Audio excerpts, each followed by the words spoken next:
It's 3Vs, 8 or 9. Or, I mean, 3 lines.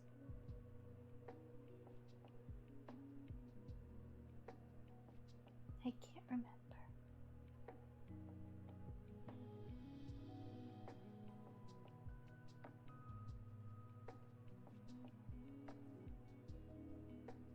Do you guys know?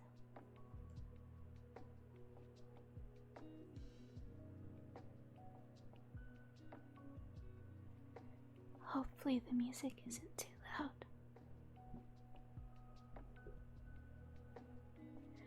I've got a pretty lo-fi track this time. I thought that might be better than rain. And I've got to find a good volume for my voice that isn't too loud, that isn't too quiet, but also isn't too abrasive. So we'll see. I hope you're all doing well.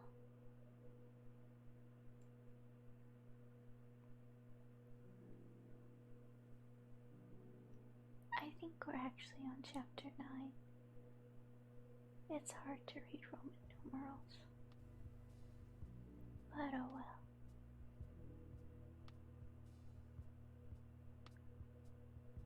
I'll give it just a few minutes, and then we'll get started.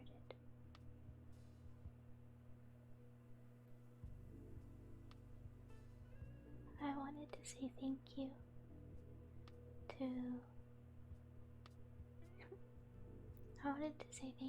those who followed while I was offline, because that really means a lot to me. In my head, it means that my content was so intriguing that you didn't even have to see it to want to see more.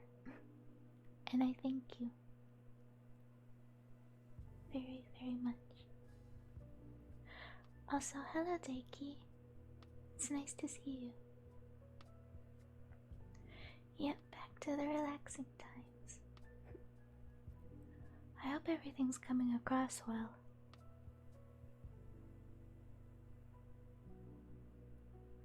If it is, we'll get started in just a moment.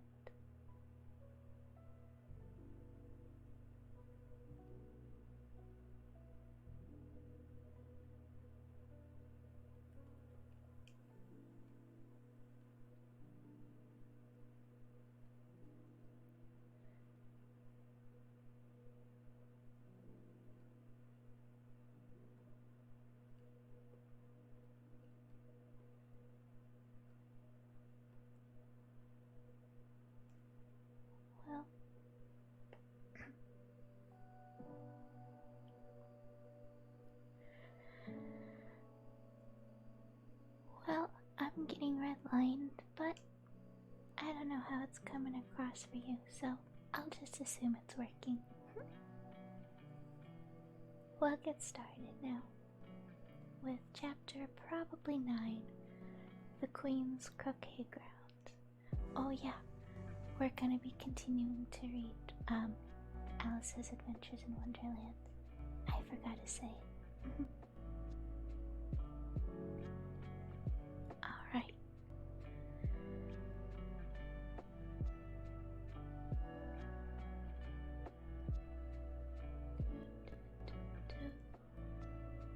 The Queen's Croquet Ground.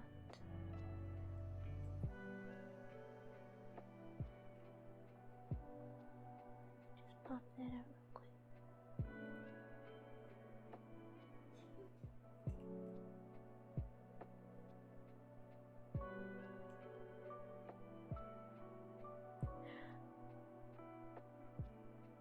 Alright, last time with the chapter name, The Queen's Croquet Ground. A very large rose tree stood near the entrance of the garden. The roses growing on it were white, but there were 3 gardeners at it, busily painting them red. Alice thought this is a very curious thing, and she went near to watch them. And just as she came up to them, she heard one of them say, Look out now, Five. Don't go splashing paint over me like that. I couldn't help it, said Five in a sulky tone. Seven jogged my elbow. On which Seven looked up and said, That's right, Five. Always lay the blame on others. You'd better not talk, said Five. I heard the Queen say only yesterday you deserved to be beheaded. What for? said the one who had spoken first. That's none of your business, too, said Seven. Yes, it is his business, said Five, and I'll tell him it was for bringing the cook tulip roots instead of onions. Seven flung down his brush and had just begun, of all the unjust things. Then his eye chanced to fall upon Alice as she stood watching them, and he checked himself suddenly. The others looked around also, and all of them bowed low. Would you tell me, said Alice a little timidly, why you are painting those roses? 5 and 7 said nothing, but looked at two, who began in a low voice. Why, the fact is, you see, miss, this here ought to have been a red rose tree, and we put a white one in by mistake. And if the Queen was to find out, we should all have our heads cut off, you know. So, you see, miss, we're doing our best before she comes to. At this moment, 5, who had been anxiously looking across the garden, called out, The Queen, the Queen! And the 3 gardeners instantly threw themselves flat upon their faces. There was a sound of many footsteps, and Alice looked around, eager to see the Queen. First came 10 soldiers carrying clubs. These were all shaped like the 3 gardeners, oblong and flat, with their hands and feet at the corners, next to 10 courtiers. These were ornamented all over with diamonds, and walked 2 and 2, as the soldiers did. After these came the royal children. There were 10 of them, and the little dears came jumping merrily along hand in hand, in couples. They were all ornamented with hearts. Next came the guests, mostly kings and queens, and among them Alice recognized the White Rabbit. It was talking in a hurried, nervous manner, smiling at everything that was said, and went by without noticing her. Then followed the Knave of Hearts, carrying the king's crown on a crimson velvet cushion, and last of all this grand procession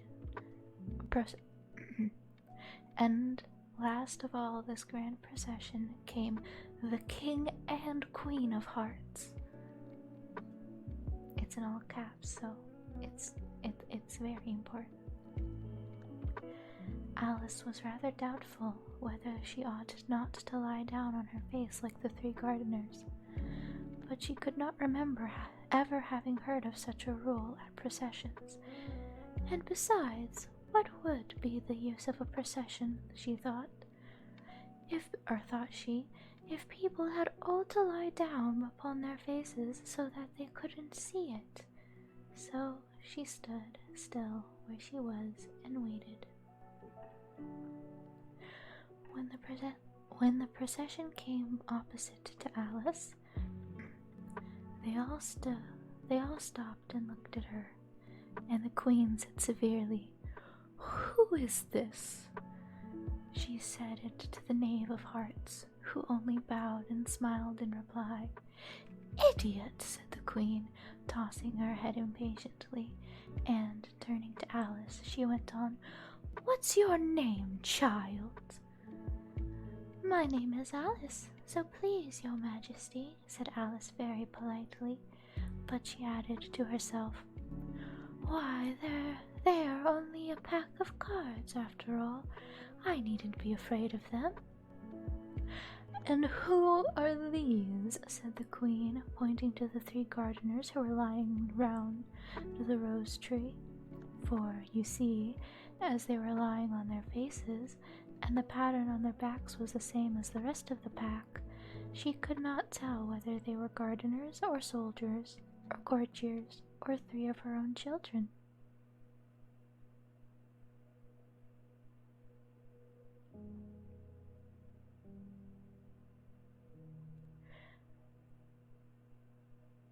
How should I know? Said Alice, surprised at her own courage. It's no business of mine. The queen turned crimson with fury and, after glaring at her for a moment like a wild beast, screamed, "Off with her head! Off!" "Nonsense!" said Alice, very loudly and decidedly, and the queen was silent. The king laid his hand upon her arm and timidly said, "Consider, my dear, she is only a child." Also, thank you. I'm gonna say that, but thank you.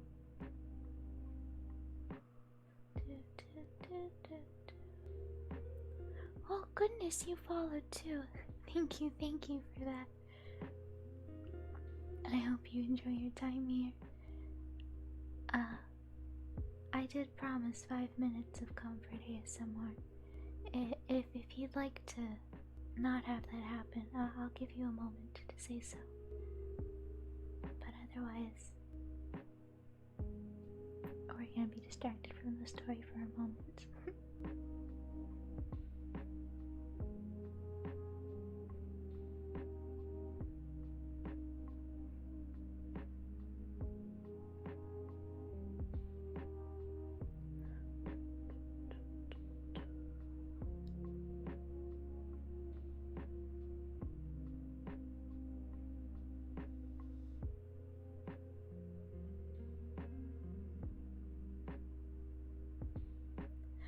Alright, if you're sure.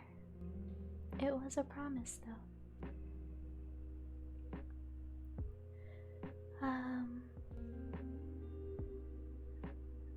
The queen turned angrily away from him and said to the knave, "Turn them over." The knave did so, very carefully, with 1 foot. "Get up," said the queen in a shrill, loud voice, and the 3 gardeners instantly jumped up and began bowing to the king, the queen, the royal children, and everybody else. "Leave off that," screamed the queen. "You make me giddy." And then, turning to the rose tree, she went on, "What have you done here?"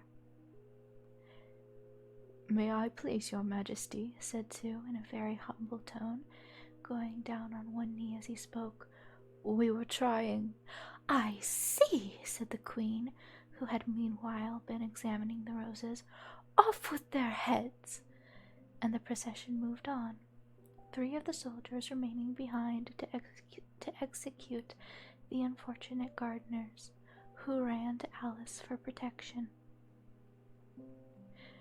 "You shan't be beheaded," said Alice, and she put them into a large flower pot that stood near. The 3 soldiers wandered about for a moment or 2, looking for them, and then quietly marched off after the others. "Are their heads off?" shouted the queen. "Their heads are gone, if it please your majesty," the soldiers shouted in reply. "That's right," shouted the queen. "Can you play croquet?" The soldiers were silent and looked at Alice, as the question was evidently meant for her. "Yes," shouted Alice. "Come on then," roared the queen, and Alice joined the procession, wondering very much what would happen next.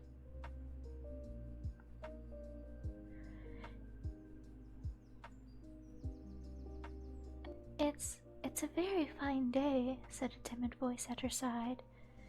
She was walking by the white rabbit, who was peeping anxiously into her face. "Very," said Alice. where's the Duchess?" "Hush, hush," said the rabbit in a low, hurried tone.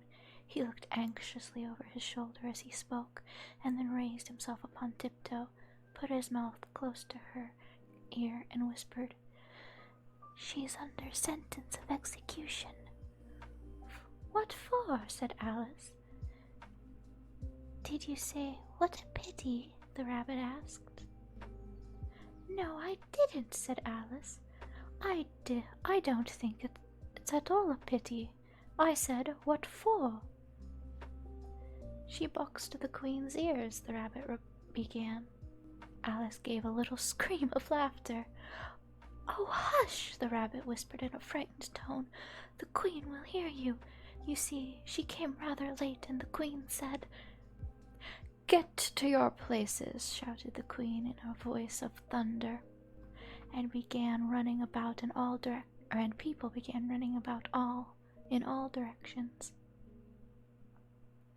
tumbling up against each other. However, they got settled down in a minute or two, and the game began.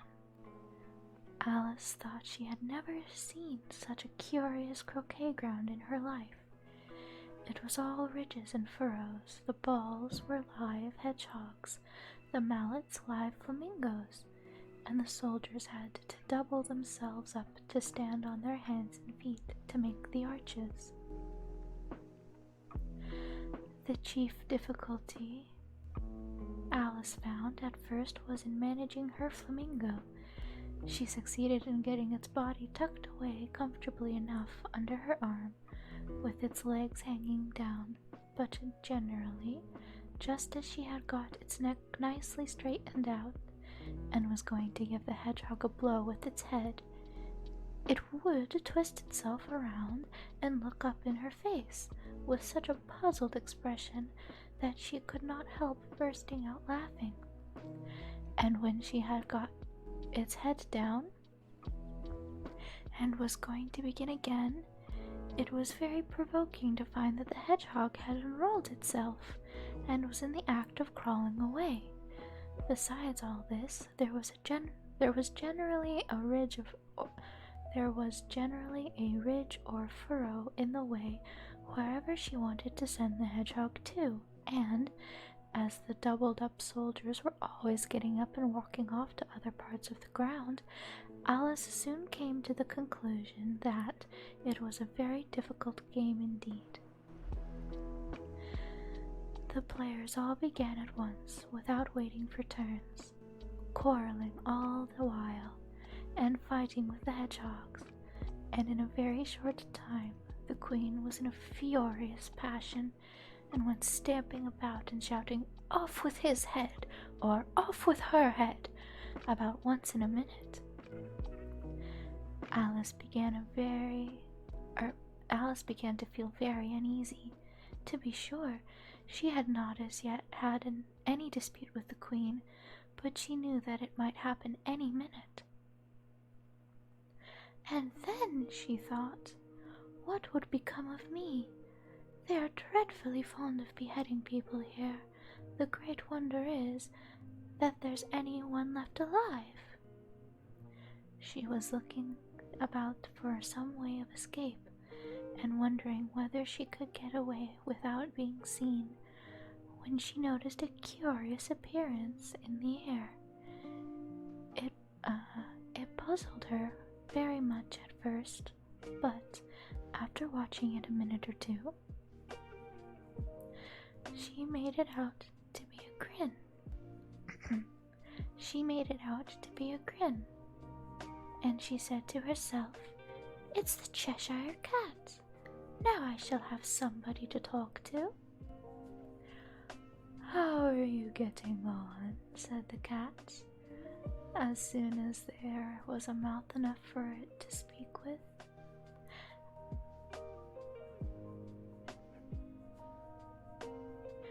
"Welcome in, Jill."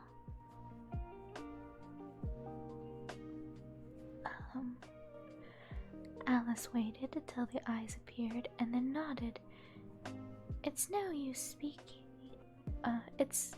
speaking to it, she thought. till its ears have come, or at least one of them. In another minute, the whole head appeared, and then Alice put down her flamingo and began an account of the game, feeling very glad she had someone to listen to her.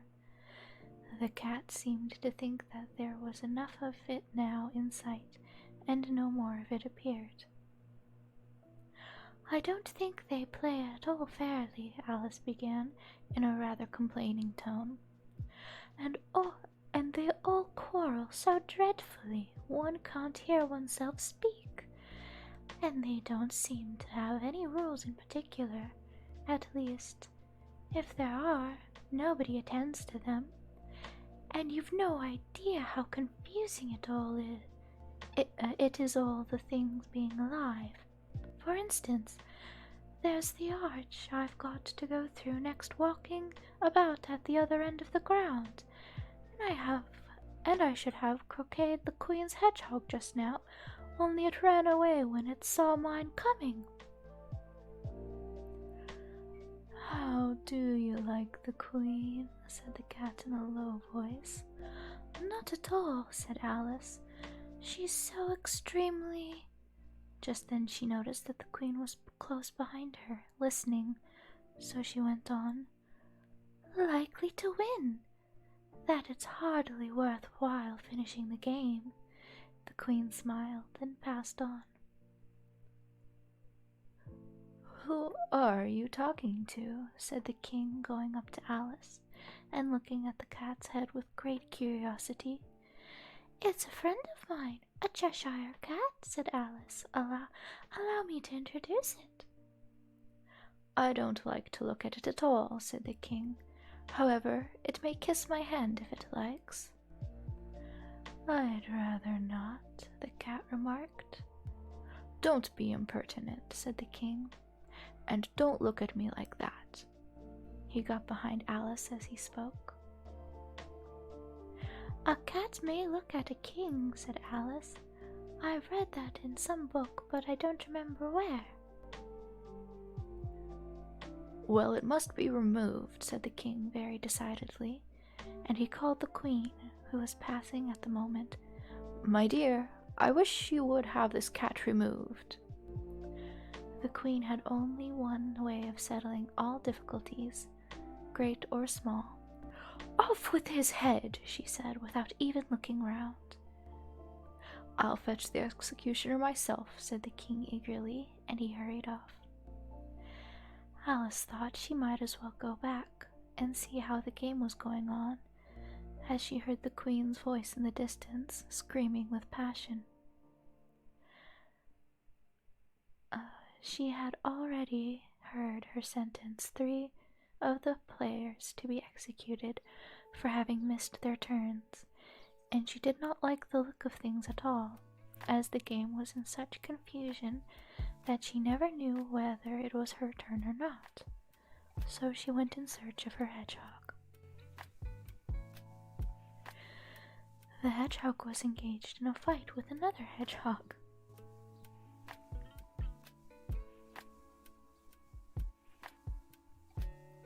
Which seemed to Alice an excellent opportunity for croqueting one of them with the other.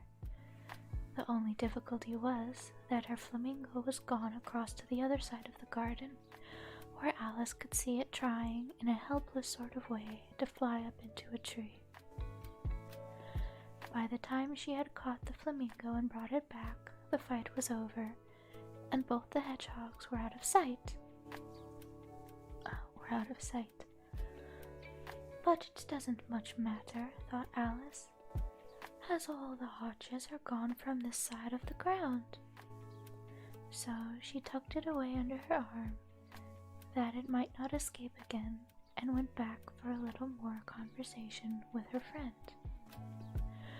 When she got back to the Cheshire Cat, she was surprised to find quite a large crowd collected around it.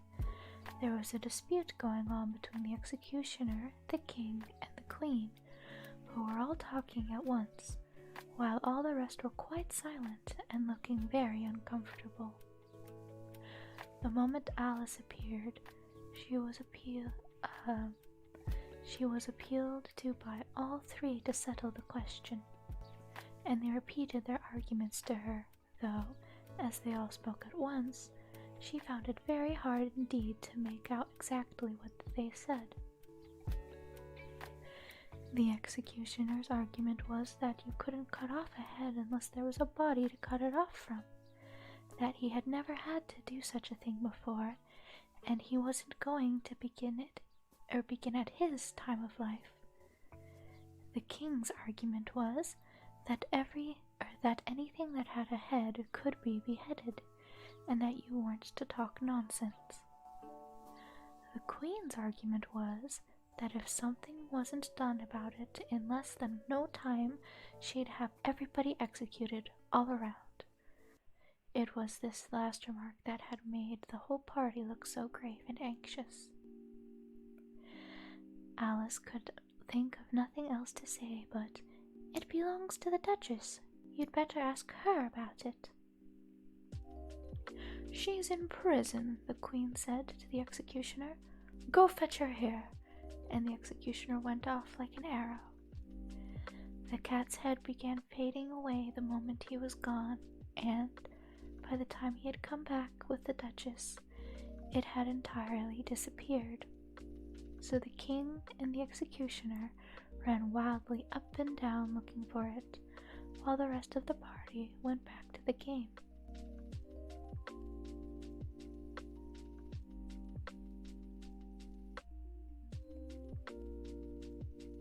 Oh no, I was right. We were at chapter 8, so now it's chapter 9. So, chapter 9, The Mock Turtle's Story.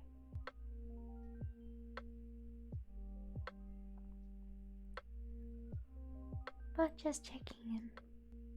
I hope everybody's doing well. I hope everything's coming across clearly. All that good stuff.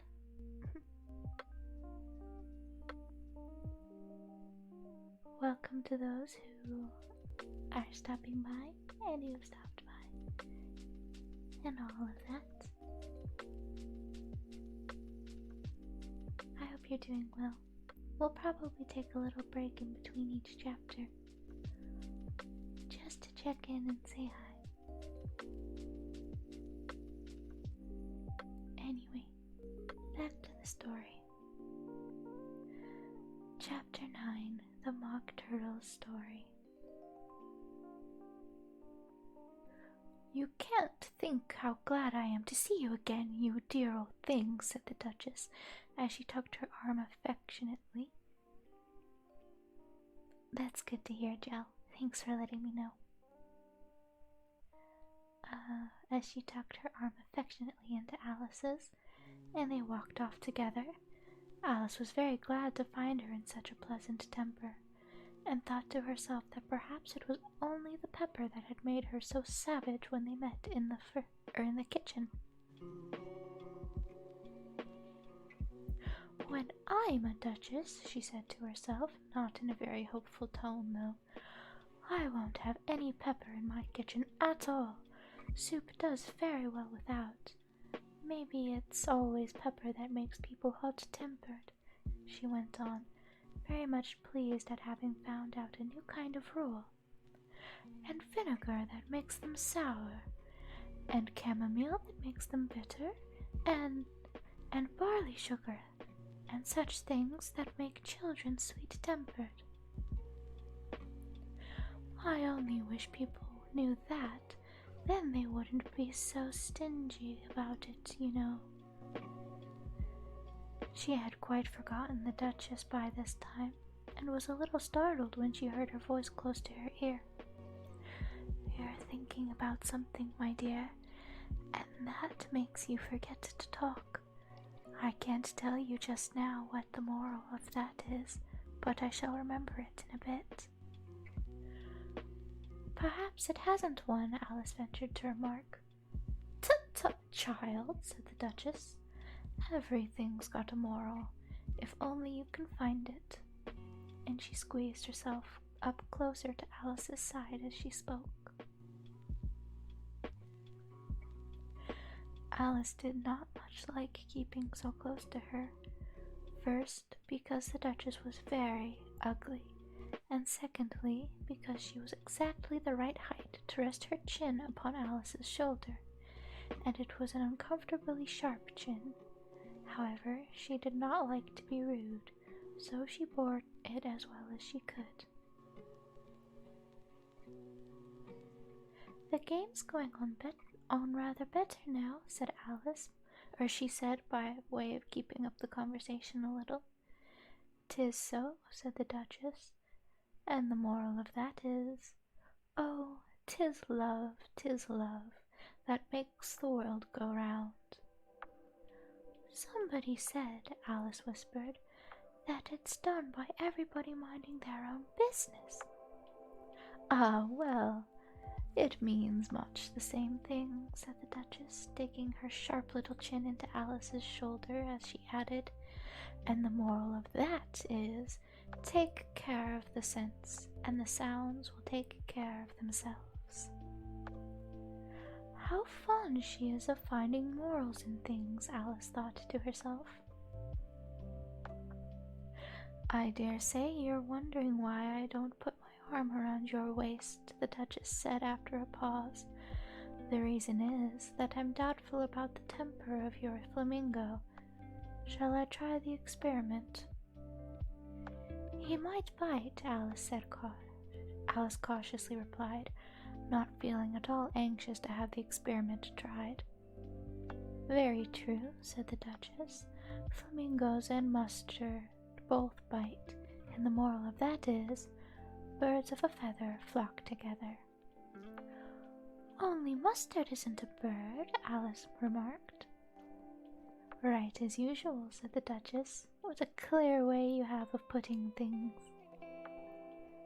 "It's a mineral, I think," said Alice. "Of course it is," said the Duchess, who seemed ready to agree to everything that Alice said. There's a large mustard mine near here, and the moral of that is, the more there is of mine, the less there is of yours." "Oh, I know!" exclaimed Alice, who had not attended to this last remark. "It's a vegetable. It doesn't look like one, but it is." "I quite agree with you," said the Duchess. "And the moral of that is, be what you would seem to be. Or, if you'd like it put more simply, never imagine yourself not to be otherwise than what it might appear to others that what you were or might have been was not otherwise than what you had been would have appeared to them to be otherwise." "I think I should understand that better," Alice said very politely, "if I had it written down, but I can't quite follow it as you say it." "That's nothing to what I could say if I chose," the Duchess replied in a pleased tone. "Pray don't trouble yourself to say it any longer than that," said Alice. "Oh, I don't talk about trouble," said the Duchess. I make you a present of everything I've said as yet." "A cheap sort of present," thought Alice. "I'm glad they don't give birthday presents like that." But she did not venture to say it out loud. Thinking again, the Duchess asked, with another dig of her sharp little chin. "I've a right to think," said Alice sharply, for she was beginning to feel a little worried. "Just about as much right," said the Duchess, "as pigs have to fly, and But here, to Alice's great surprise, the Duchess's voice died away, even in the middle of her favorite word, moral, and the arm that was linked into hers began to tremble. Alice looked up, and there stood the Queen in front of them, with her arms folded, frowning like a thunderstorm. "A fine day, your Majesty," the Duchess began in a low, weak voice. "Now I give you fair warning," shouted the Queen, stamping on the ground as she spoke. Either you or your head must be off, and that in about half no time. Take your choice." The Duchess took her choice, and she was gone in a moment. "Let's go on with the game," the Queen said to Alice, and Alice was much too frightened to say a word, but slowly followed her back to the croquet ground. The other guests had taken advantage of the Queen's absence and were resting in the shade. However, the moment they saw her, they hurried back to the game, the Queen merely remarking that a moment's delay would cost them their lives. All the time they were playing, the Queen never left off quarreling with the other players and shouting, "Off with his head," or "Off with her head." Those whom she sentenced were taken into custody by the soldiers, who of course had to leave off being arches to do so, so that by the end of half an hour or so there were no arches left, and all the players except the King, the Queen, and Alice were in custody and under sentence of execution.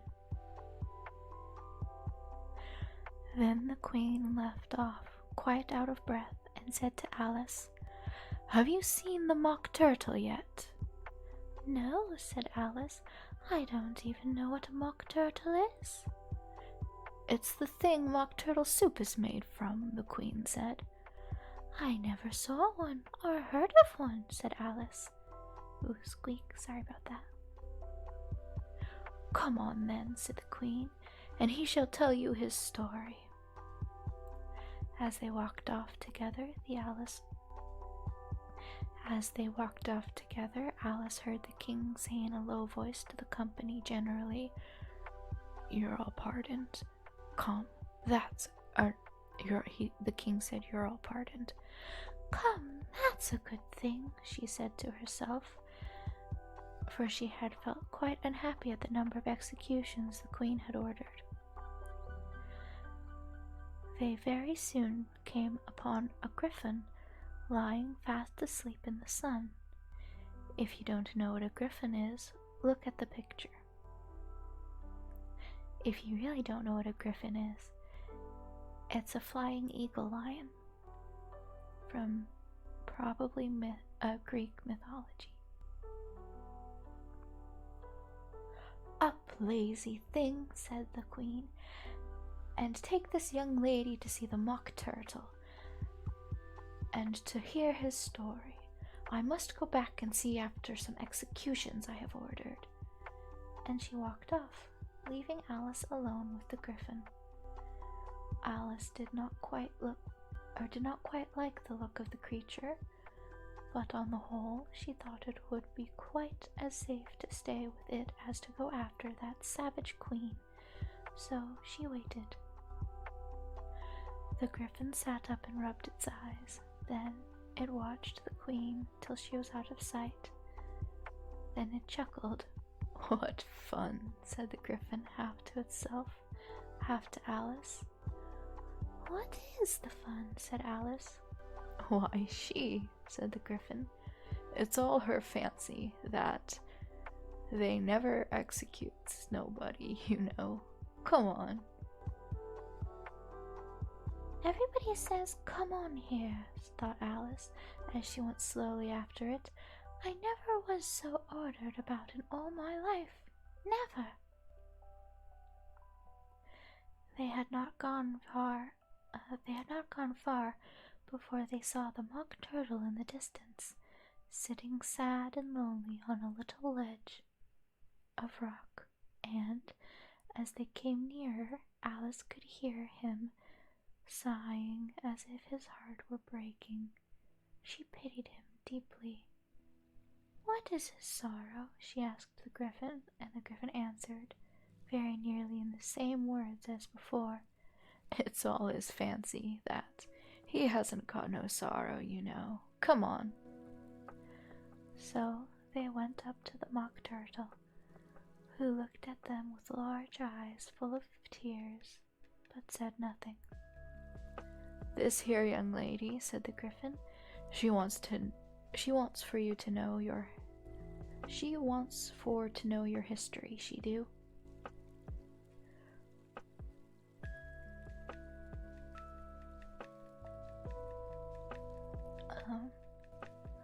I'll tell her, said the Mock Turtle in a deep hollow tone. Sit down, both of you, and don't speak a word till I've finished. So they sat down, and nobody spoke for some minutes. Alice thought to herself, I don't see how he can ever finish if he doesn't begin. But she waited patiently. Once, said the Mock Turtle at last, with a deep sigh, I was a real turtle. These words were followed by a very long silence, broken only by an occasional exclamation of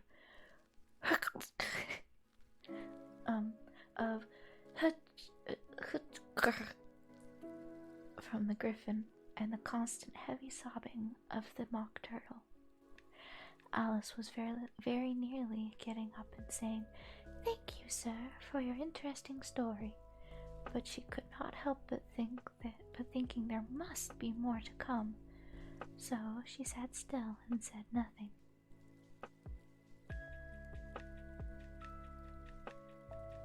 Welcome, Iced Battery. I'm glad it's cute.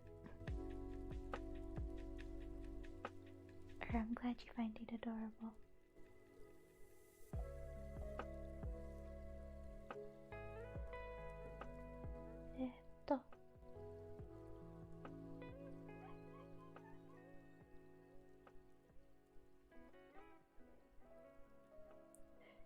And thank you for the follow. Welcome.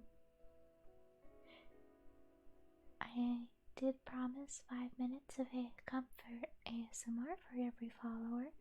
I will be polite though and give you a few moments to say you don't want it if you do, because I don't want to force anybody.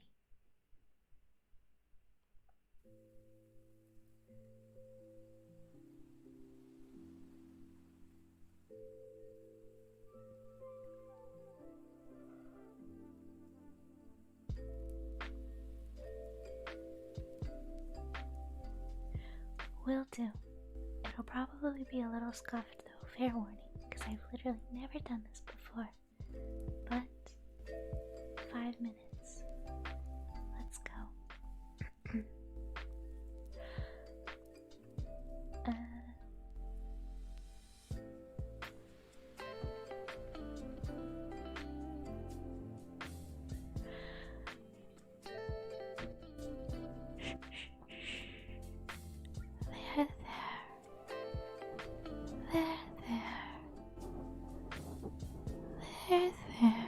It's alright. I know it's been a rough week, but you're doing so good. You did so well. Just relax and it'll be okay. I promise. You don't have to worry right now. Not for a good minute. You just have to relax. You don't even have to speak. Just to let me know if this is nice or not. Because I'm currently here to make you relax and be happy. So just relax and take it easy. Maybe take some deep breaths. Maybe close your eyes.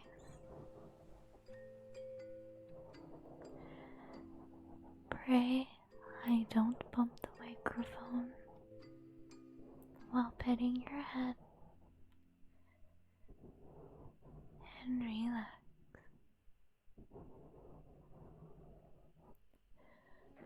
I'm sure whatever's bothering you will all be okay eventually. And if there's nothing bothering you, I'm sure everything will continue to go nowhere but up. And I wish the bestest of luck for you. Because it's okay. I promise, it's okay.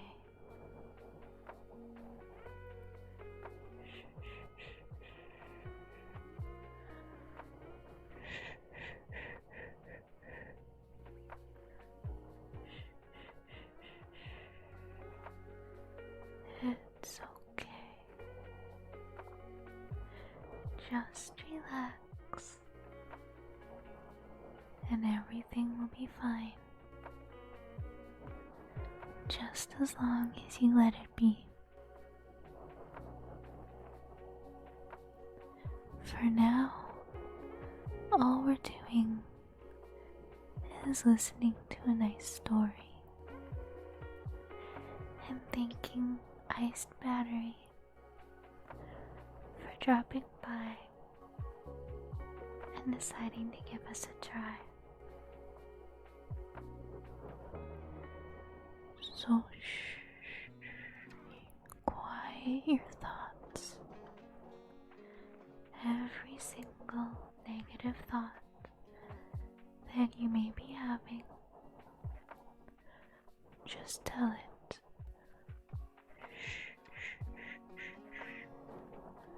There's no reason for you to be here right now, negative thought. So shh and go away. I don't believe you. Not right now. 'Cause I don't need to. You don't need to. You don't need to believe it. 'Cause right now, we're just relaxing.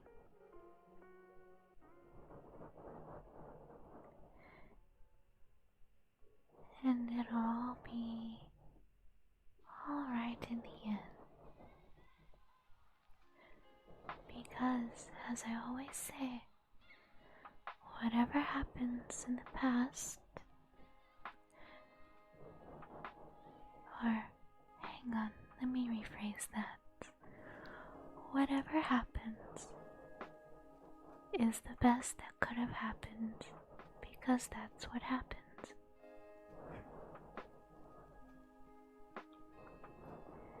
And let's see.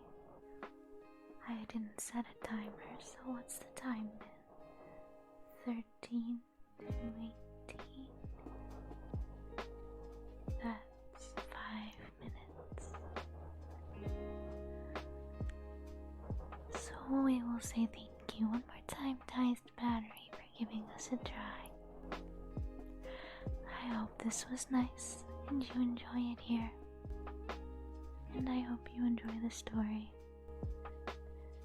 To everyone else, thank you for playing along with this. I hope it was worth it.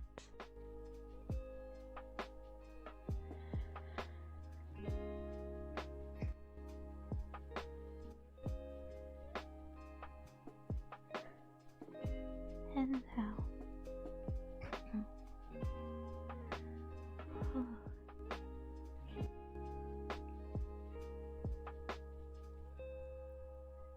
that made me a little lightheaded. Oopsie.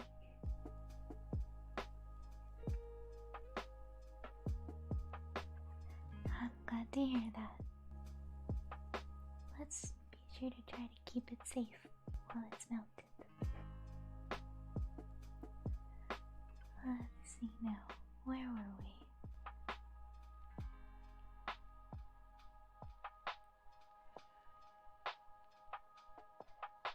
When we were little, the Mock Turtle went on at last more calmly, though still sobbing a little now and then. We went to school in the sea. The master was an old turtle, who we used to call him Tortoise. Why did you call him Tortoise if he wasn't one? Alice asked. We called him Tortoise because he taught us, said the Mock Turtle angrily. Really, you are very dull.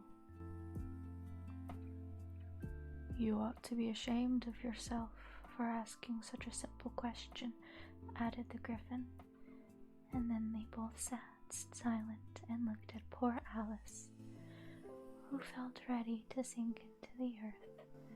At last the Griffin said to the Mock Turtle, Drive on, dear, drive on, old fellow. Don't be all day about it. And he went on in these words. Yes, we went to school in the sea, though you mayn't believe it. I never said I didn't, interrupted Alice. You did, said the Mock Turtle. Hold your tongue, added the Griffin, before Alice could speak again. The Mock Turtle went on. We had the best of educations. In fact, we went to school every day. I've been to a day school too, said Alice. You needn't be so proud as all that. With extras? Asked the Mock Turtle a little anxiously. Yes, said Alice. We learned French and music. And washing? Said the Mock Turtle. Certainly not, said Alice indignantly. Ah, then yours wasn't a really good school, said the Mock Turtle in a tone of great relief. Now, at ours, they had at the end of the bill French, music, and washing. Extra. You couldn't have wanted it much, said Alice, living at the bottom of the sea. I couldn't afford to learn it, said the Mock Turtle with a sigh. I only took the regular course. What was that? Inquired Alice. Reeling and withering and writhing, of course, to begin with, the Mock Turtle replied. And then the different branches of arithmetic, ambition, distraction, uglification, and derision. I never heard of uglification, Alice ventured to say. What is it? The Griffin lifted up both its paws in surprise. What? Never heard of uglifying, it exclaimed. You know what to beautify is, I suppose. Yes, said Alice doubtfully. It means to make anything prettier. Well then, the Griffin went on, if you don't know what to uglify is, you are a simpleton. Alice did not feel encouraged to ask any more questions about it, so she turned to the Mock Turtle and said, What else had you to learn? Well, there was mystery, the Mock Turtle replied, counting off the subjects on his flappers. Mystery, ancient and modern, the seaography, then drawing. The drawing master was an old conger eel that used to come once a week. He taught us drawing, stretching, and fainting in coils. What was that like? Asked Alice. Well, I can't show it to you myself, the Mock Turtle said. I'm too stiff, and the Griffin never learnt it. Hadn't time, said the Griffin. I went to the classics master, though. He was an old crab, he was. I never went to him, the Mock Turtle said with a sigh. He taught laughing and grief, they used to say. So he did, said the Griffin, sighing in his turn. and both creatures hid their faces in their paws. "And how many hours a day did you do lessons?" said Alice in a hurry to change the subject. 10 hours the first day, said the Mock Turtle. 9 the next, and so on. "What a curious plan!" exclaimed Alice. "That's the reason they're called lessons," the Griffin remarked, "because they lesson from day to day." This was quite a new idea to Alice, and she thought it over a little before she made her next remark. "Then the 11th day must have been a holiday." "Of course it was," said the Mock Turtle. "And how did you manage on the 12th? Alice went on eagerly. "That's enough about lessons," the Griffin interrupted in a very decided tone. "Tell her something about the games now." They only had 10 days of class. That's why he cut her off. Didn't want to seem quite as dull as they are, I suppose. Chapter 10: The Lobster Quadrille.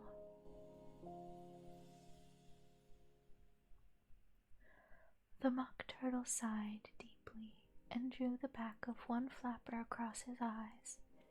He looked at Alice and tried to speak, but for a minute or two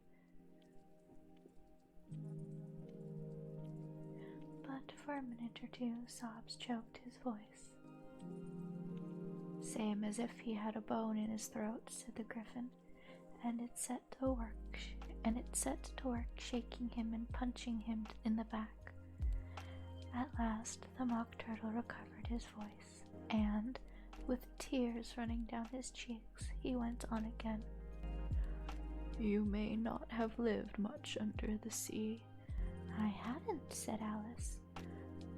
"And perhaps you were never even introduced to a lobster," Alice began to say. "I once tasted," but checked herself hastily and said, "No, never." "So you can have no idea what a delightful thing a lobster quadrille is." "No, indeed," said Alice. "What sort of dance is it?" "Why," said the Griffin, "you first form into a line along the seashore." "2 lines," cried the Mock Turtle. "Seals, turtles, salmon, and so on. Then, when you've cleared all the jellyfish out of the way—" "That generally takes some time," interrupted the Griffin. "You advance twice." "Each with a lobster as a partner," cried the Griffin. "Of course," the Mock Turtle said. "Advance twice, set to partners." "Change lobsters and retire in same order," continued the Griffin. "Then, you know," the Mock Turtle went on, "you throw the—" "The lobsters!" shouted the Griffin with a bound into the air. "As far out to the sea as you can." "Swim after them!" screamed the Griffin. Turn a somersault in the sea," cried the Mock Turtle, capering wildly about. "Change lobsters again!" yelled the Griffin at the top of his voice. "Back to land again, and that's all the first figure," said the Mock Turtle, suddenly dropping his voice, and the two creatures who had been jumping about all mad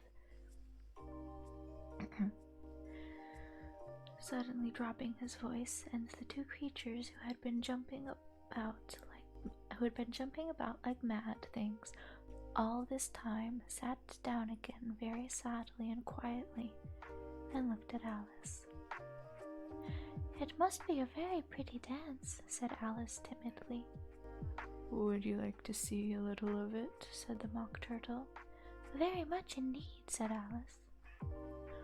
Come, let's try the first figure, said the Mock Turtle to the Griffin. We can do without lobsters, you know.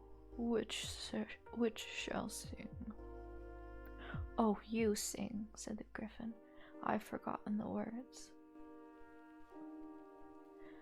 So they began solemnly dancing round and round. Alice every now and then treading on her round and round Alice, every now and then treading on her toes when they passed too close, and waving their forepaws to mark the time, while the Mock Turtle sang this very slowly and sadly. Will you talk a little faster, said a wetting to a snail. There's a porpoise close behind us, and he's treading on my tail. So how eagerly the lobsters and the turtles all advance. They're waiting on the shingle. Will you come and join the dance? Will you, won't you, will you, won't you, will you join the dance? Will you, won't you, will you, won't you join the dance? You can really have no notion how delightful it will be when they take us up and throw us with the lobsters out to sea. But the snail replied, too far, and gave a look askance. Said he thanked the witting kindly, but he would not join the dance. Would not, could not, would not, could not, would not join the dance. Would not, could not, would not, could not join the dance. What matters it how far we go, his scaly friend replied. There is another shore, you know, upon the other side. The further off from England, the nearer it is to France. They turn not pale, beloved snail, or then turn not pale, beloved snail, but come and join the dance. Will you, won't you, will you, won't you, will you join the dance? Will you, won't you, will you, won't you join the dance? Thank you, it's a very interesting dance to watch, said Alice, feeling very glad that that it was over at last. And I do so like that curious song about the witting. Oh, as to the witting, said the Mock Turtle, you've seen them, of course. Yes, said Alice, I've often seen them at She checked herself hastily. I don't know where Din may be, said the Mock Turtle, but if you've seen them so often, of course you know what they're like. I believe so, Alice replied thoughtfully. They have their tails in their mouths, and they're all over crumbs. You're wrong about the crumbs, said the Mock Turtle. Crumbs would all wash off in the sea, but they have their tails in their mouths, and the reason is... Here the Mock Turtle yawned and shut his eyes.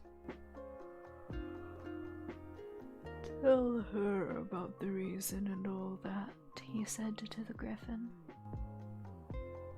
The reason is, said the Griffin, that they would go with the lobsters to the dance, so they got thrown out to sea. So they had to fall a long way. So they got their tails fast in their mouths, so they couldn't get them out again. That's all. Thank you, said Alice. It's very interesting, and I never knew so much about a witting before. I can tell you more than that if you like, said the Griffin. Do you know why it's called a witting? I never thought about it, said Alice. Why? It does the boots and shoes, the Griffin replied very solemnly. Alice was thoroughly puzzled. Does the boots and shoes? She repeated in a wondering tone. Why, what are your shoes done with? Said the griffin. I mean, what makes them so shiny? Alice looked down at them and considered a little before she gave her answer. They're done with blacking, I believe. Boots and shoes under the sea, the griffin went on in a deep voice, are done with whiting. Now you know. I guess it's whiting. I'm gonna Google that real quick.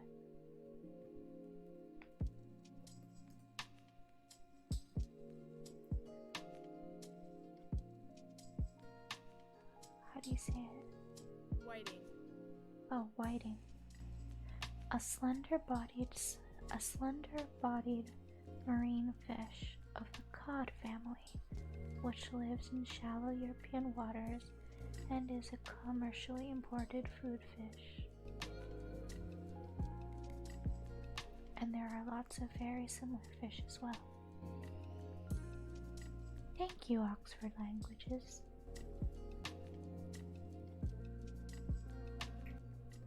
Alright.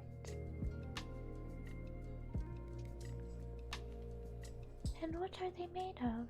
Alice asked in a tone of great curiosity. Soles and eels, of course, the griffin replied rather impatiently. Any shrimp could have told you that.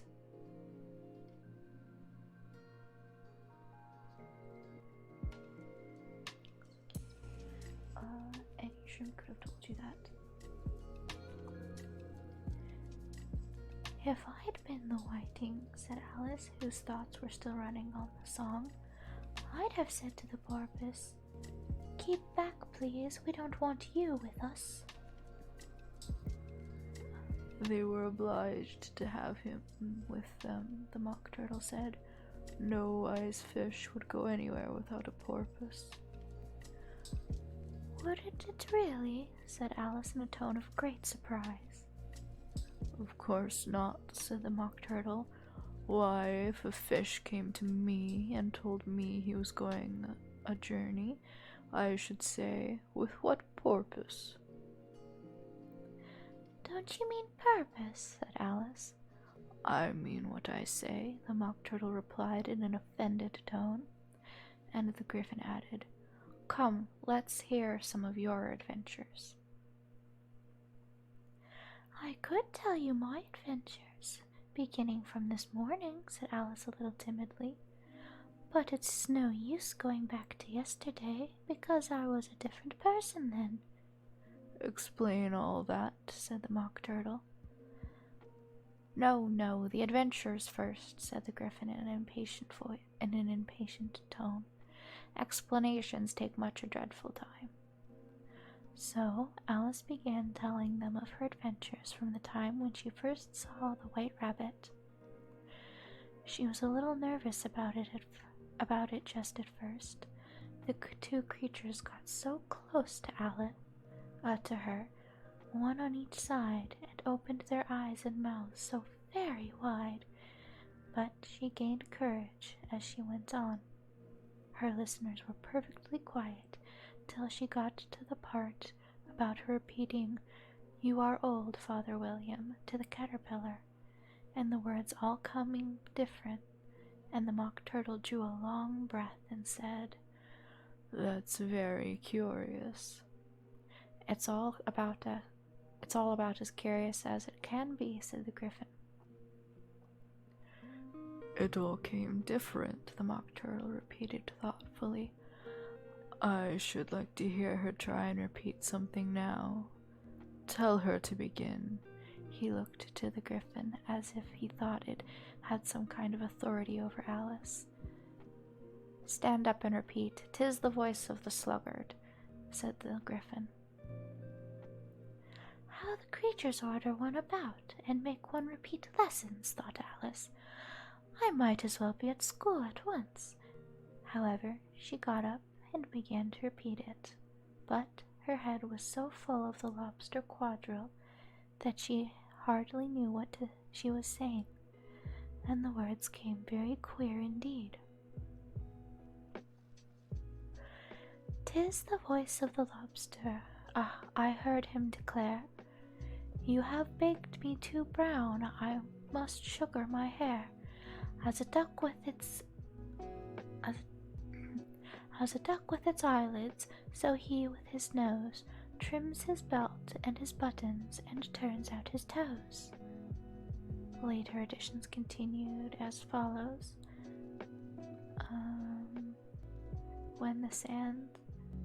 Later editions continued as follows. When the sands are all dry, he is gay as a lark, and will talk in contemptuous tones of the shark.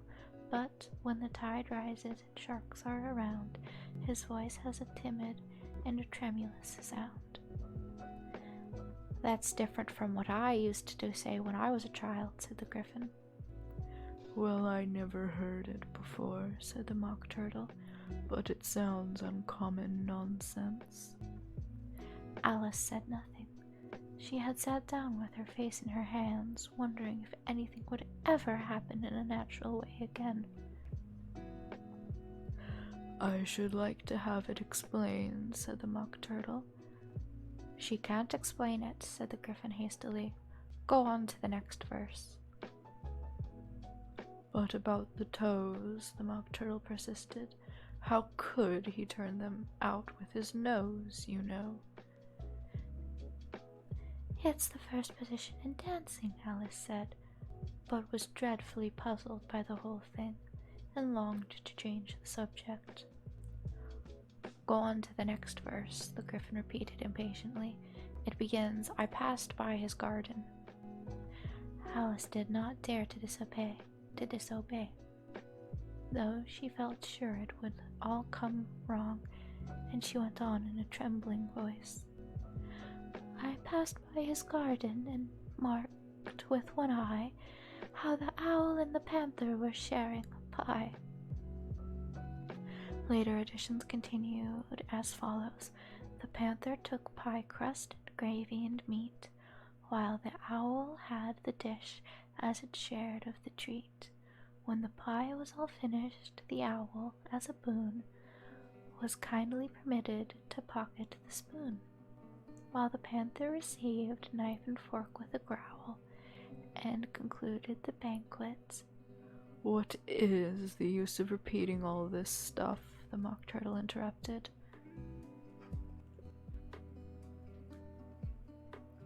"If you don't explain it as you go on, it's by far the most confusing thing I ever heard." "Yes, I think you'd better leave off," said the Griffin, and Alice was only too glad to do so. "Shall we try another figure of the lobster quadrille?" the Griffin went on. Or maybe you like the Mock Turtle to sing you a song?" "Oh, a song. Wait. Sorry. "Oh, a song, please, if the Mock Turtle would be so kind," Alice replied, so eagerly that the Griffin said in a rather offended tone, "No accounting for tastes. Sing her turtle soup, will you, old fellow?" The Mock Turtle sighed deeply and began, in a voice sometimes choked with sobs, to sing this. "Beautiful soup, so rich and green, waiting in a hot tureen. Who for such dainties would not stoop? Soup of the evening, beautiful soup. Soup of the evening, beautiful soup. Beautiful soup." Oh wait, maybe I should try to actually sing it. "Beautiful soup." No, that doesn't work. "Beautiful soup. Soup of the evening. Beautiful, beautiful soup. Beautiful soup, who cares for fish, game, or any other dish? Who would not give all else for 2 penny worth only of beautiful soup? Penny worth only of beautiful soup. Beautiful soup. Beautiful soup. soup of the evening. Beautiful, beautiful soup. Chorus again, cried the Griffin, and the Mock Turtle had just begun to repeat it when a cry of, "The trial's beginning," was heard in the distance. "Come on," cried the Griffin, and taking Alice by the hand,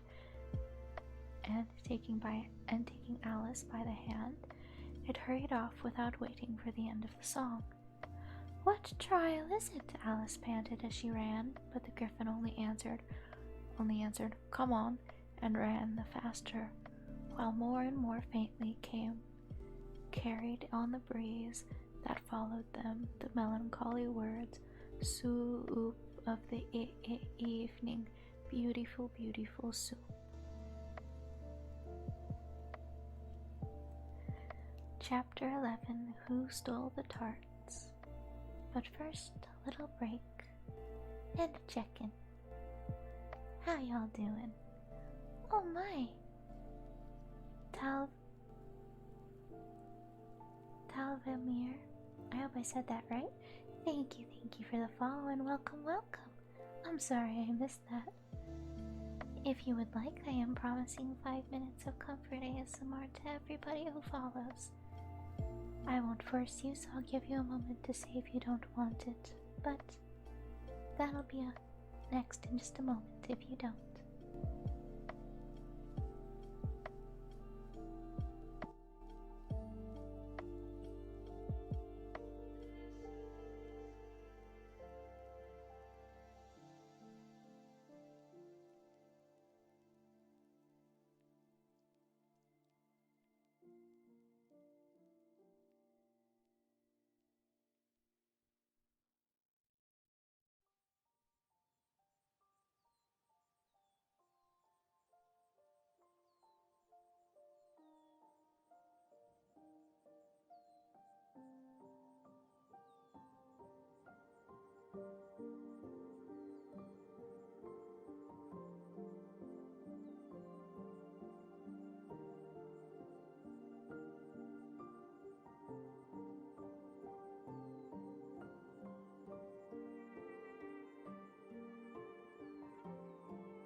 Alrighty, will do then. Also, I'm doing pretty alright. Thank you for asking. I hope you're doing well. Sorry that took a minute. I had to go turn my heater off real quick. Alright. Let me start a timer this time so that I don't have to do math, because that hurts my head.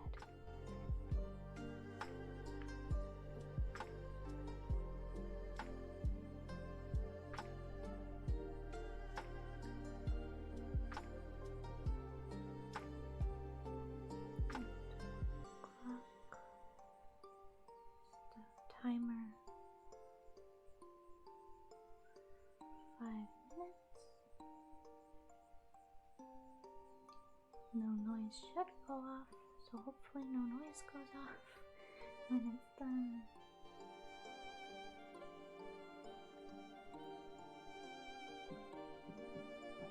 And now we can be comfy. Thank you. I'm just gonna call you Mir if that's alright. Thank you, Mir, for following. I hope you're doing alright.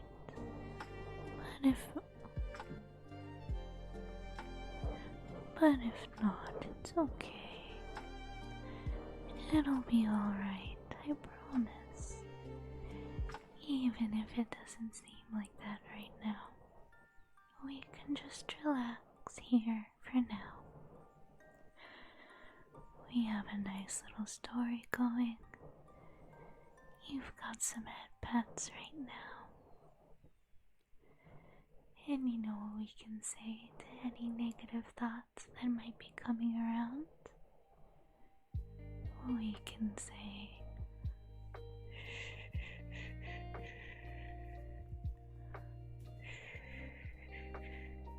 go away, negative thoughts. We don't want you here. You give us headaches and make everything so sad. We're tired of that. We just want to have some quiet time now. Listen to a nice story and relax. And you have every right to do that. So hopefully this helps you with that. So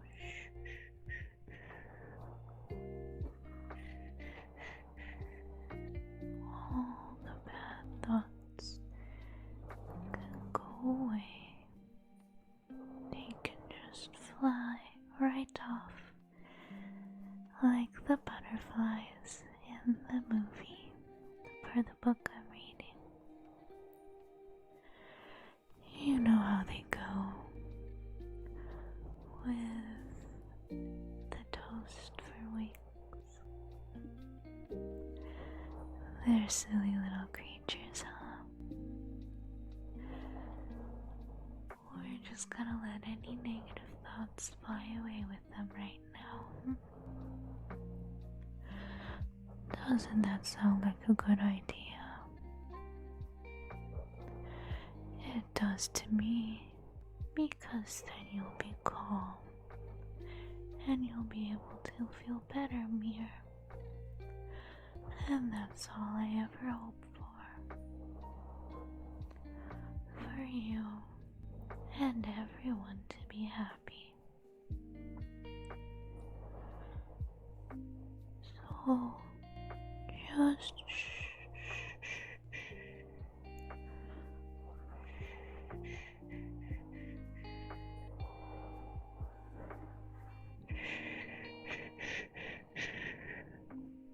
it's alright.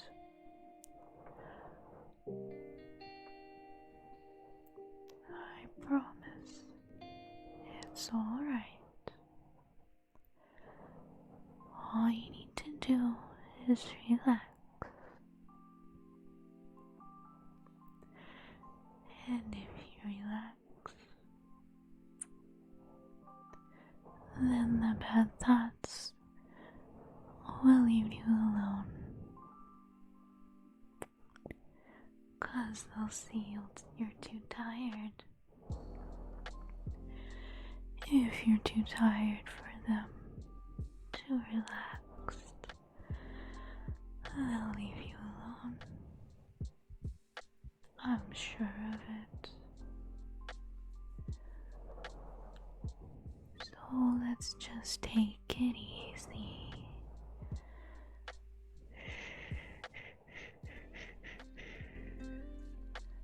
It's okay. Even though the music is a bit more upbeat than calm, it's just trying to show you that things are happy and alright. Right? So shh. It's alright.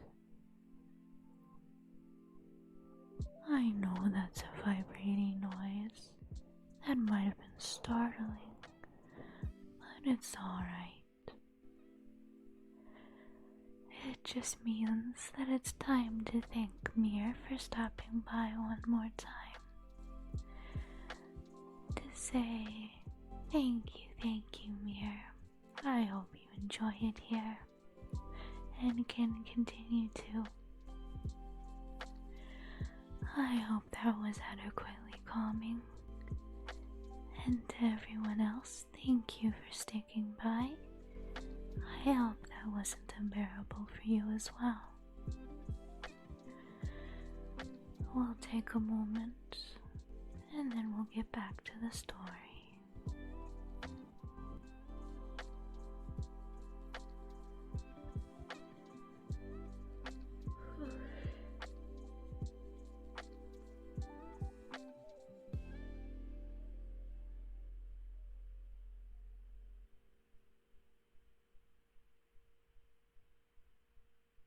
My goodness, doing that always makes me a bit dizzy.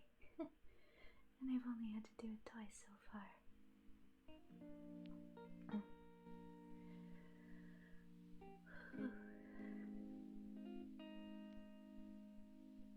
Alright, back to the story now.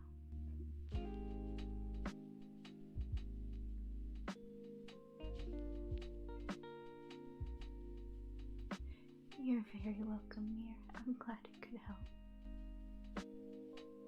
That's the only thing I ever wish for, is to help. And I'm really glad it did.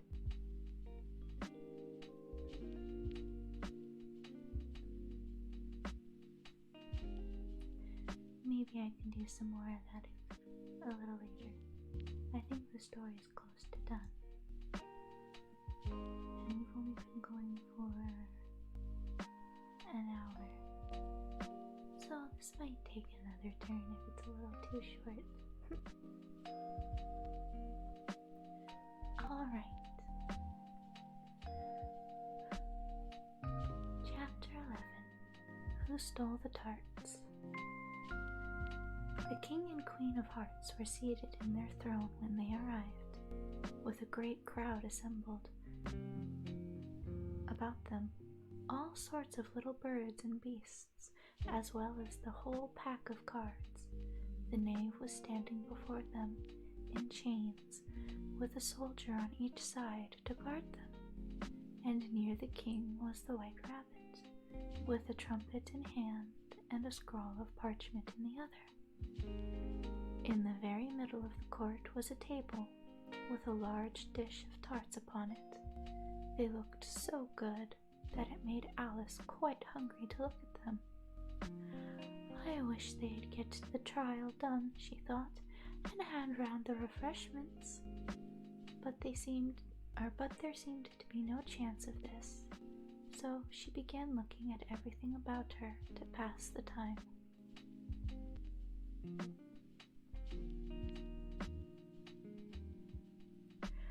Alice had never been in a court of justice before, and she had read about them in books. But she had read about them in books. And she was quite pleased to find that she knew the name of nearly everything there. That's the judge, she thought to herself, because of his great wig.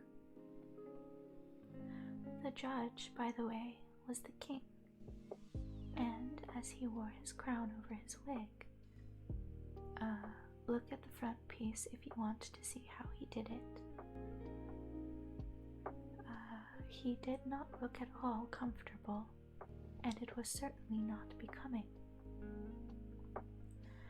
And that's the jury box, thought Alice, and those 12 creatures, she was obliged to say creatures, you see, because some of them were animals, and some were birds. I suppose they are the jurors, she said, this last word 2 or 3 times over to herself, being rather proud of it, for she thought, and rightly too, that very few little girls of her age knew the meaning of it at all.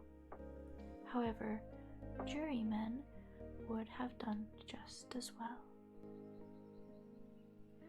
The 12 jurors were all writing very busily on slates.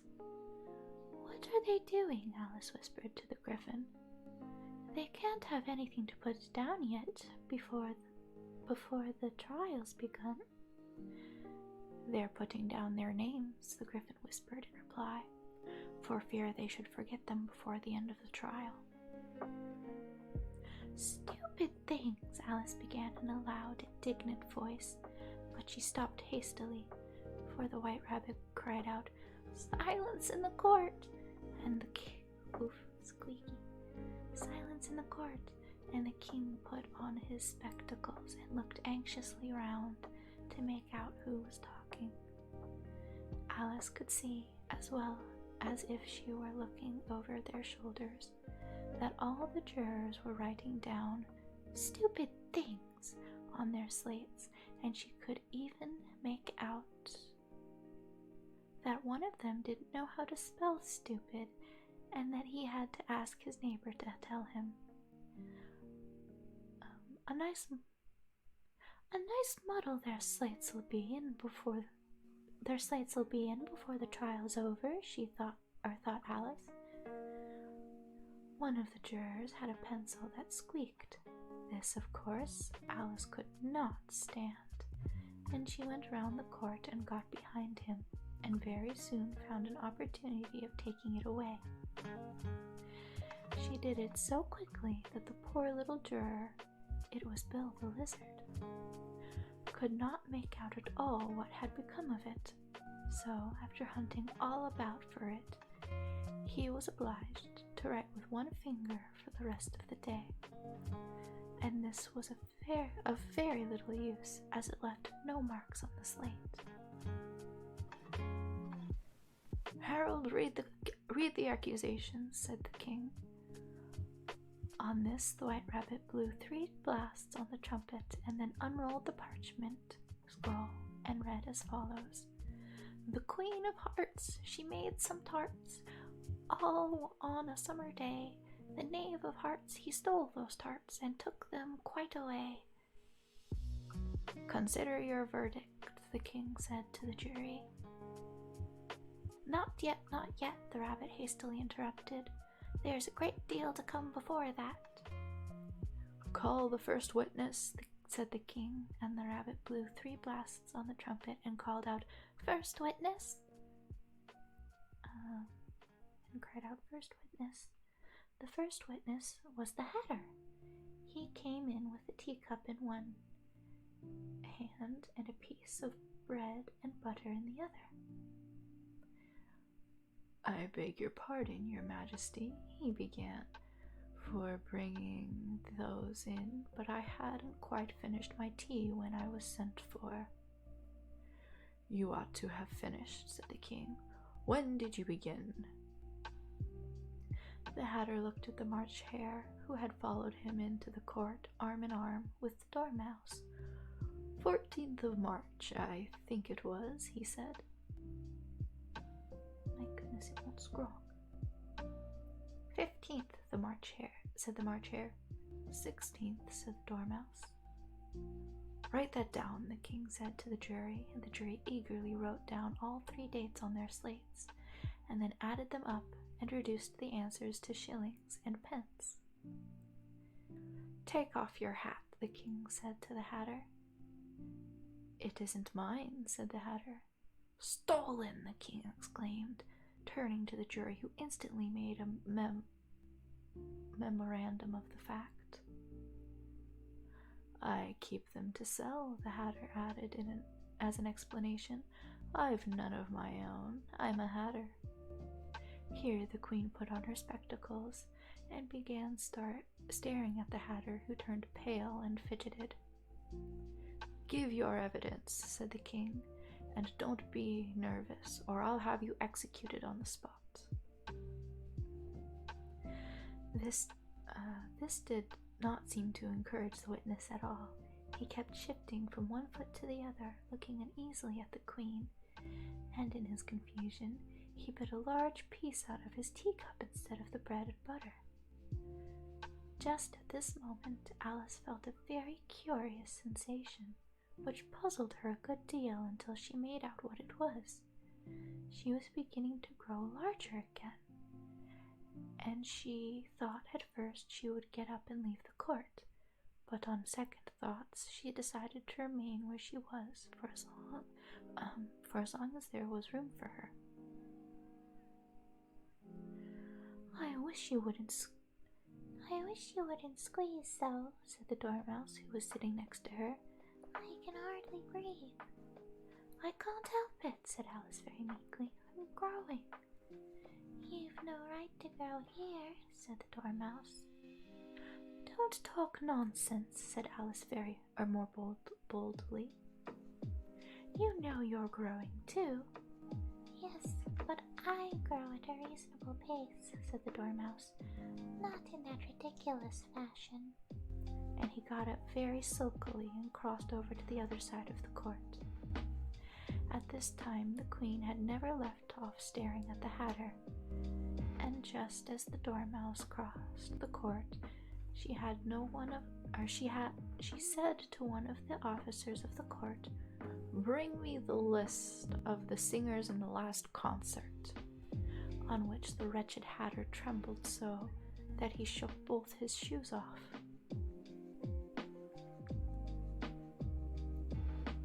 "Give your evidence," the king repeated angrily, "or I'll have you executed, whether you're nervous or not."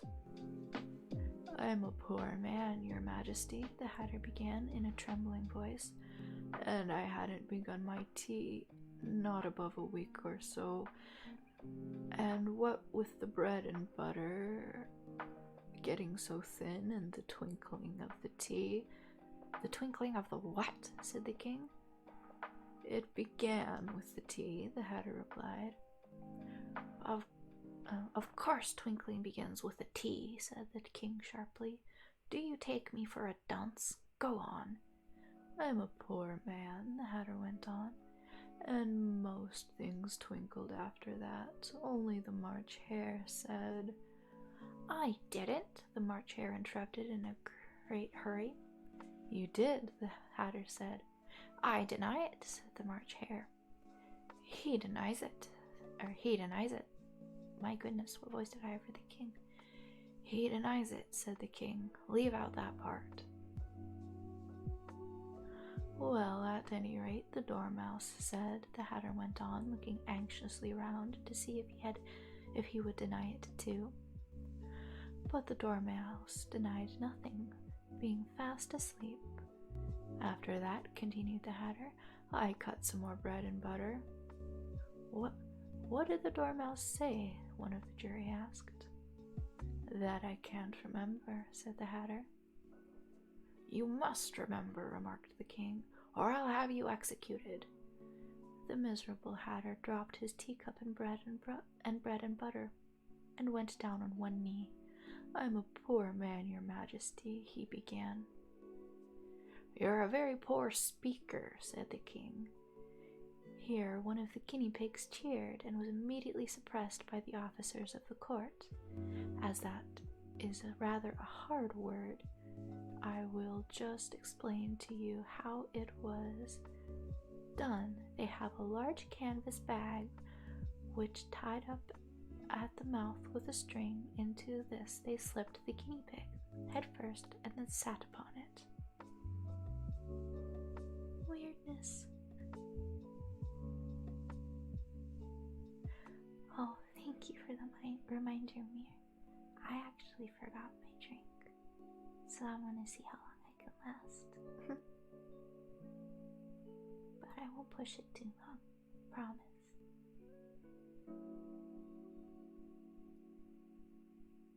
Unless my mouth gets too dry and that gets annoying to hear.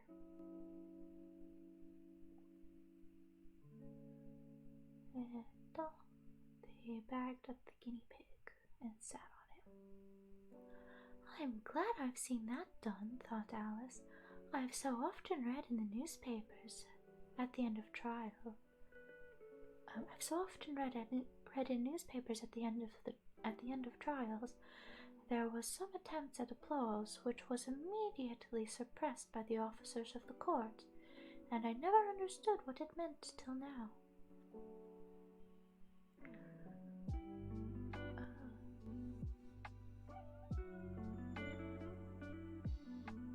Oh my gosh!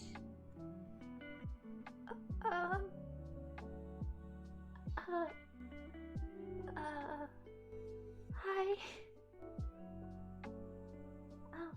Hi, readers. Hi. Thank you, James Bond. Welcome, everyone.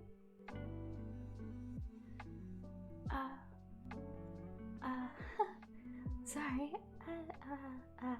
I don't really know what to say. This is my first raid. Thank you, everybody. Welcome. My heart is going about a mile a minute right now, so please forgive me. We're just doing some ASMR and reading some Alice in Wonderland. Every follower gets 5 minutes of comfort ASMR. That's been being pretty popular. Everybody seemed to like it. So since you followed, you're more than welcome to it as well, James. Or you can say no. I won't force it.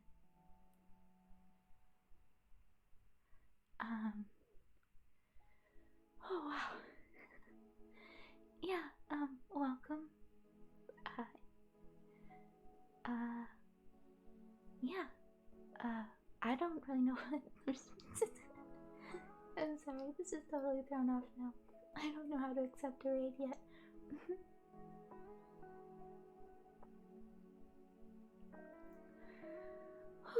This is also the most people I've ever had. Welcome, everyone. I hope you like it enough to stay. At least some. And if not, please don't feel pressured to. I hope you have a good day or time. Regardless.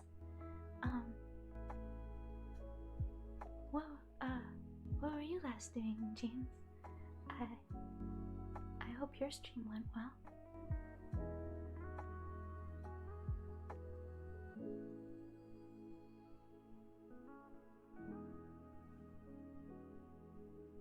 Yeah, what Mir said.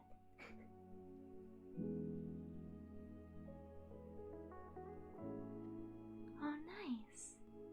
Samesies, I guess. I'll have to check out later.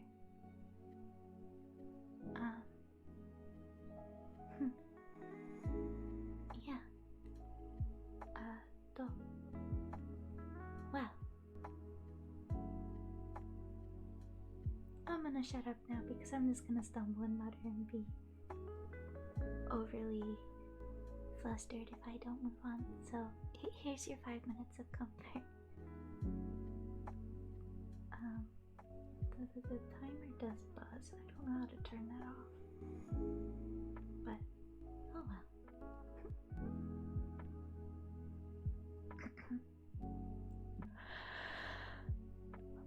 well. Well, thank you, James, for the follow and the raid. As you heard, you are the first, and that means ever so much to me. I will never forget it. And I hope you're feeling well. I hope your stream went well. I hope a lot of people enjoyed it. You did such a good job, I'm sure. Now, all you have to do is relax. Because it is over. I promise I'll take good care of you and all of your viewers who came by and who decide to hang out.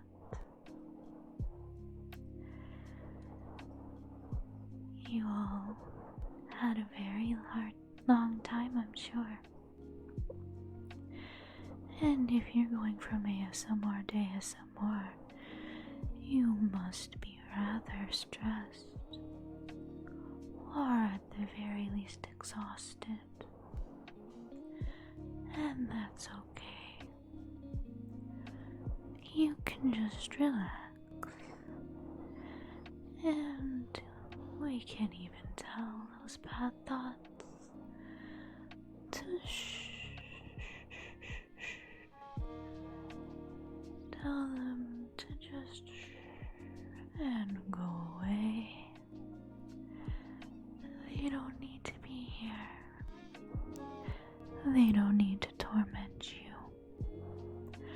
You just had an amazing stream. Very productive. hard.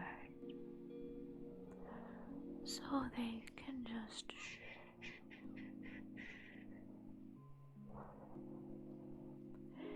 and you can do just fine. We can even laugh at the bad thoughts. Because they are so silly. Have you ever noticed how they never make sense when you actually break it down? So they have no stock because you did a good job, a very, very good job, and now you can just relax, and the bad thoughts can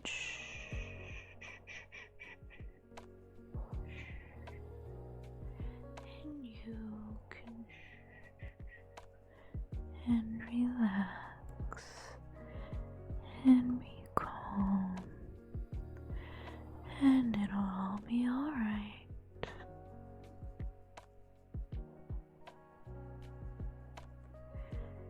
And then you can just see tomorrow how things might go. But for now, we are just being calm and quiet. We are enjoying what we have. And we are being calm. You are doing a great job. I promise you that. I may be repeating myself, but it is the truth. You've worked so hard, and now you can just relax to some head pats, and in a moment some story, and relax, and end off your day, or begin it with some nice calm vibes.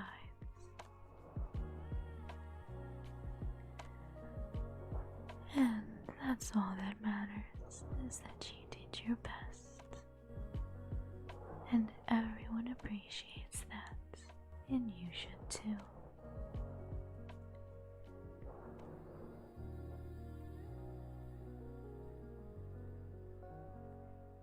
Please do enjoy your calm times now. I would like to say thank you for the follow and the raid. It means absolutely the most to me.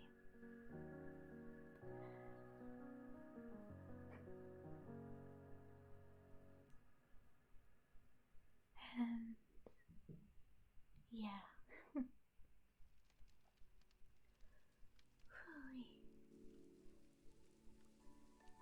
Hi Ikikawi.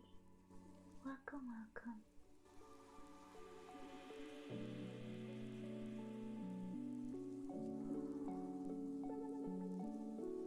I did get a bond raid.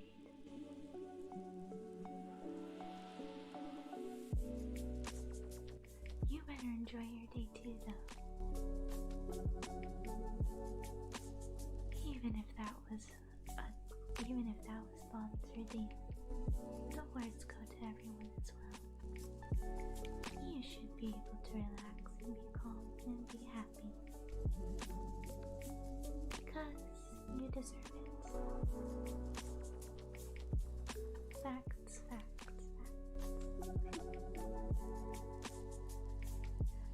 Alright.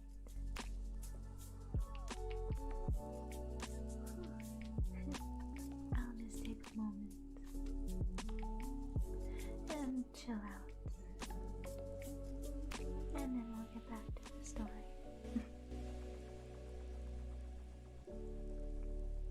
Even if I don't respond right away because I'll be reading, please do feel free to say anything you might want to.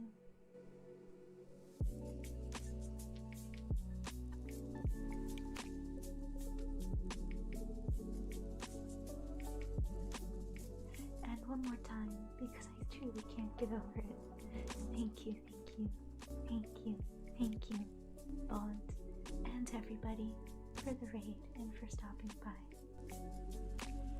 I really appreciate it. I really hope you enjoy it here, or just your day, regardless.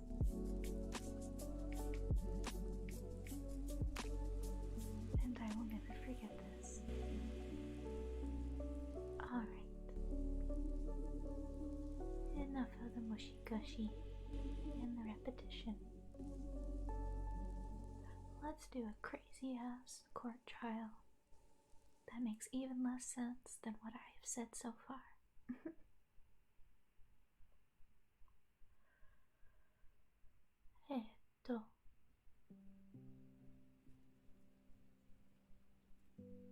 I was at... If that's all you know about it, you may stand down, continued the king. I can't go no longer, said the Hatter. I can't go no lower, said the Hatter. I'm on the floor as it is. Then you may sit down, the king replied. Here the other guinea pig cheered and was suppressed. Come, that finished the guinea pigs, thought Alice. Now we shall get on better.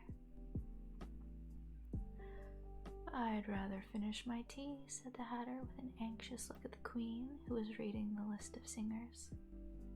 You may go, said the king, and the Hatter hurriedly left the court, without even waiting to put his shoes on. And just take his head off outside, the Queen added to one of the officers, but the Hatter was out of sight before the officer could get to the door. Call the next witness, said the king. The next witness was the Duchess's cook. She carried the pepper box in her hand, and Alice guessed who it was, even before she got into the court, by the people near the door. What? And Alice guessed who it was even before she got into the court by the people near the door began sneezing all at once. Give your evidence, said the king. Shan't, said the cook. The king looked anxiously at the White Rabbit, who said in a low voice, Your Majesty must cross-examine this witness. Well, I must, the king said with a melancholy air, and, after folding his arms and frowning at the cook till his eyes were nearly out of sight, he said in a deep voice, What are tarts made of? Pepper, mostly, said the cook. Treacle, said a sleepy voice behind her. Collar that dormouse, the Queen shrieked out. Behead that dormouse! Turn that dormouse out of court! Suppress him! Pinch him! Off with his whiskers! For some minutes the whole court was in confusion, getting the dormouse turned out, and, by the time they had settled down again, the cook had disappeared. Never mind, said the king with an air of great relief. Call the next witness. And he added in an undertone to the Queen, Really, my dear, you must cross-examine the next witness. It quite makes my forehead ache. Alice watched the White Rabbit as he fumbled over the list, feeling very curious to see what the next witness would be like. For they hadn't got much evidence yet, she said to herself. Imagine her surprise when the White Rabbit read out at the top of his shrill little voice the name Alice. That was a weird one. Shrill little voice read out the name Alice. Chapter 12, Alice's Evidence. But first, welcome, Dragon. Thank you for the follow. I hope you enjoy your time here. As you might be aware, You are more than welcome to 5 minutes of comfort ASMR. I try to change it up for each person a little bit, and you are always more than welcome to decline, because I will not force it on anyone. I'll give you a few moments to respond if you don't want it. And if you don't mind, before I begin, I might take a moment to go get some water, and then give you your, redeem, shall we call it?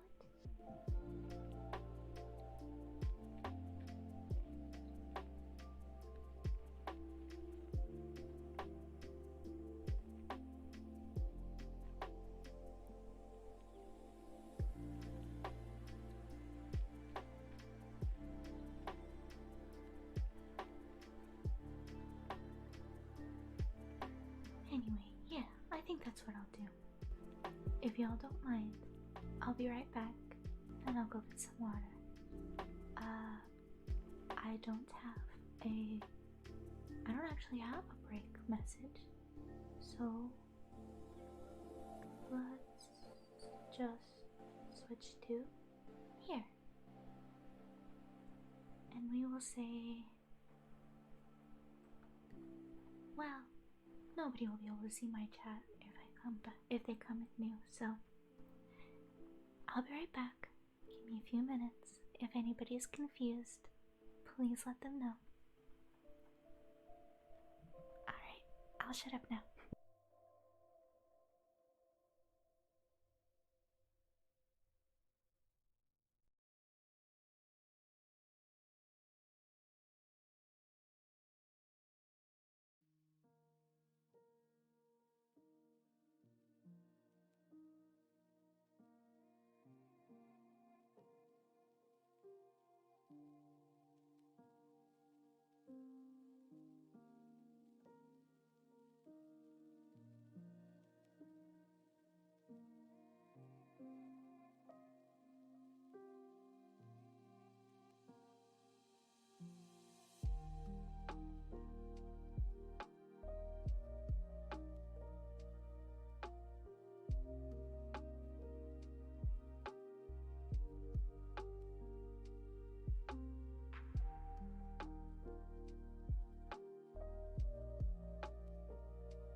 Alrighty, we're back. Did you decide, Dragon? It's alright if you didn't, or if you don't want to talk. I don't mean to call you out. I think I will just move on though, if you don't mind. And continue reading the story, I mean.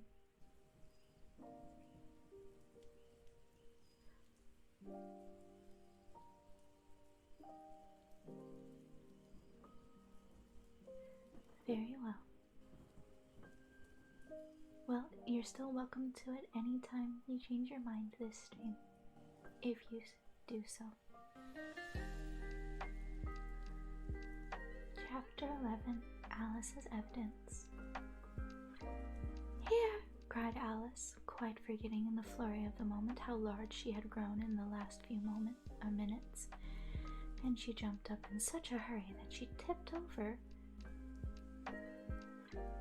My mouse pad's not scrolling for some reason. That she tipped over the jury box with the edge of her skirt, upsetting all the jurymen onto the heads of the crowd below. And there they lay, sprawling about, reminding her very much of a globe of goldfish she had accidentally upset the week before. I beg your pardon, she exclaimed in a tone of great dismay, and began picking them up again as quickly as she could, for the accident of the goldfish kept running in her head, and she had a vague sort of idea that they must be collected at once and put back in the jury box, or they would die.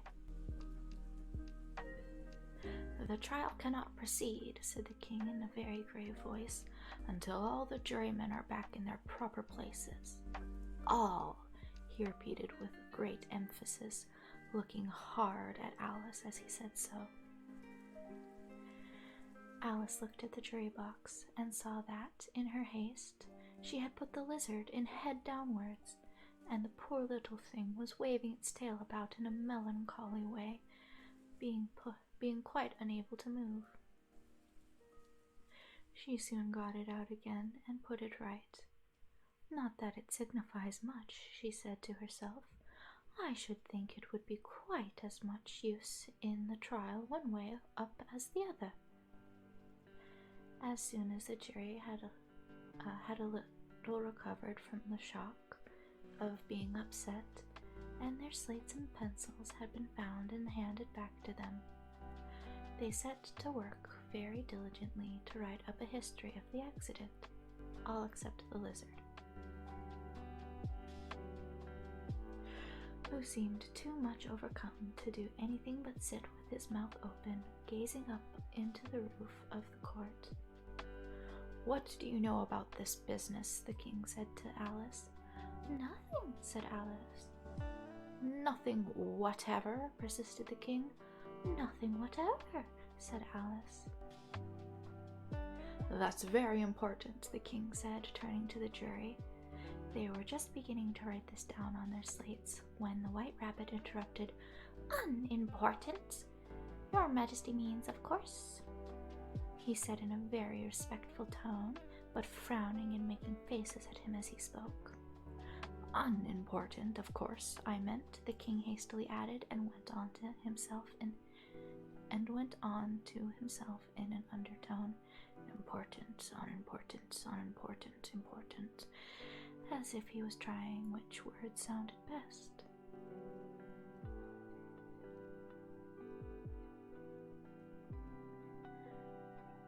Only a ghost, welcome, welcome, welcome. Thank you for the follow.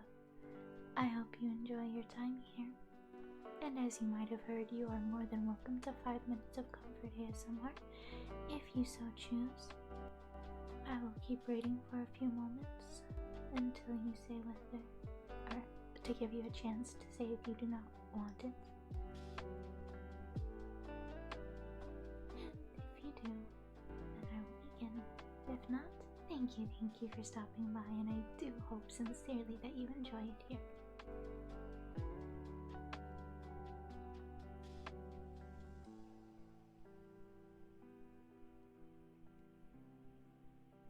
Actually, you know what? No, I'll change the rules so that it's a bit easier on y'all. I did it badly. You will get it unless you say otherwise. Because I don't want to call anybody out or make them have to speak if they don't want to. So just a few moments for you to say no thank you if you so wish.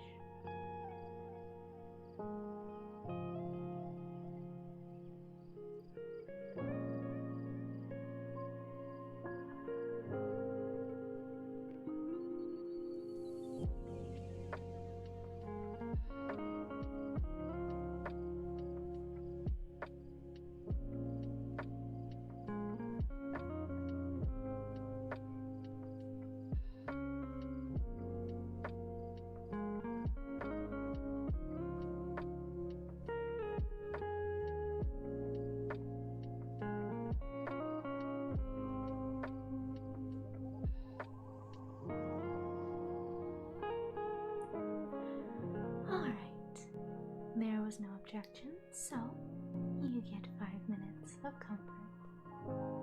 And I hope it helps.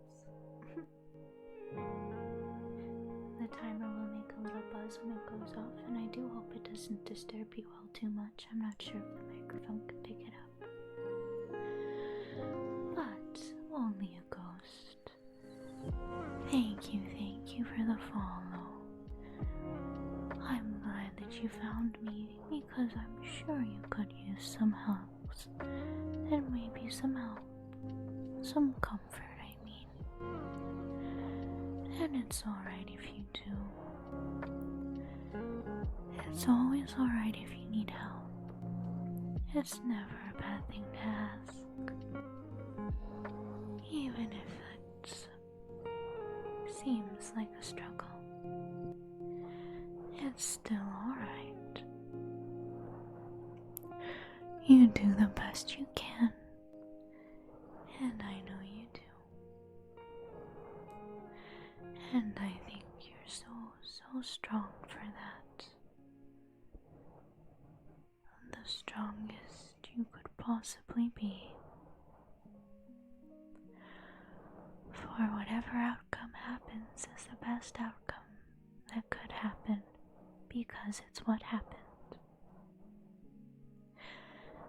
At least that's how I always like to look at it. So, you can just take a moment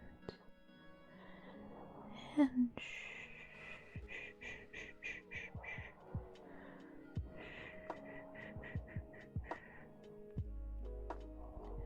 because there's no need to worry. There's no need to fret. There's no need for any of the bad thoughts right now. You can just relax. Just take it easy. Because right now is a time to be calm and be at peace. And you're allowed to have that. So tell those bad thoughts to hush, hush, hush. Hush, hush, hush, hush. Hush, hush, hush, hush. Because you don't deserve to hear them. Whoops. You only deserve to hear the good thoughts. And if it takes an outside source to say them, then that's alright for right now. All you need to do is relax.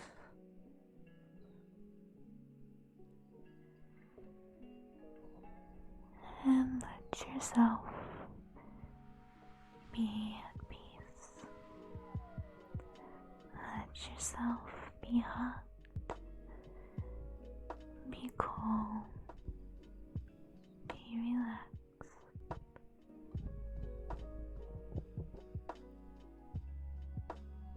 And no matter what, know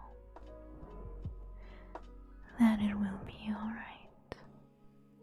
Eventually. So for now, your brain, whether it be going 1,000,000 miles a minute,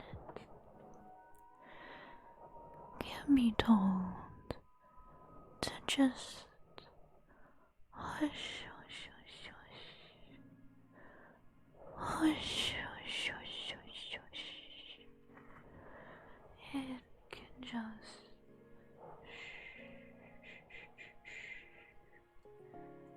because I know, sweetie. I know it's so hard and it takes so long. But it's quite alright, I promise. Eventually, it will always be alright. Promise, promise. Because nothing is meant to be forever bad. Otherwise, it wouldn't exist.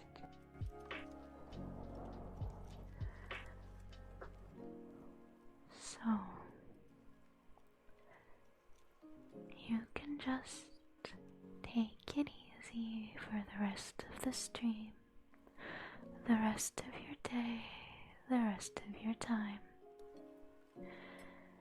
Thank you once again, Only a Ghost, for the follow.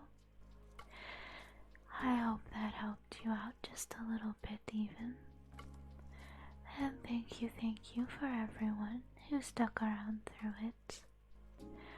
I hope that wasn't a pill to listen to. We'll take a moment to just kind of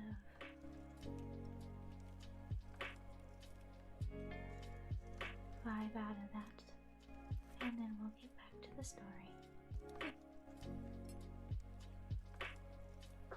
I do hope this isn't getting too annoying with all the pauses and the difference in the styles from the reading to the comfort and the. I hope the comfort's accurate and or enjoyable, if not accurate.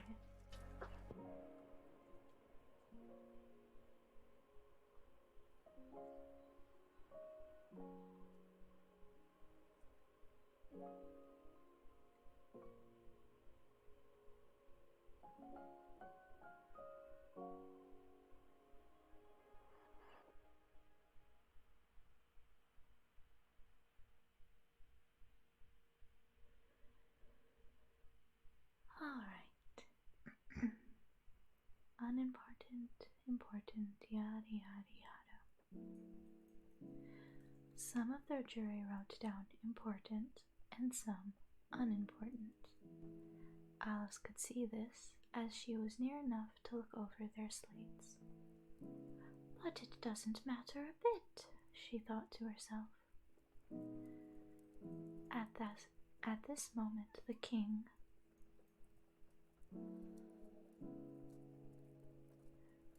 my goodness,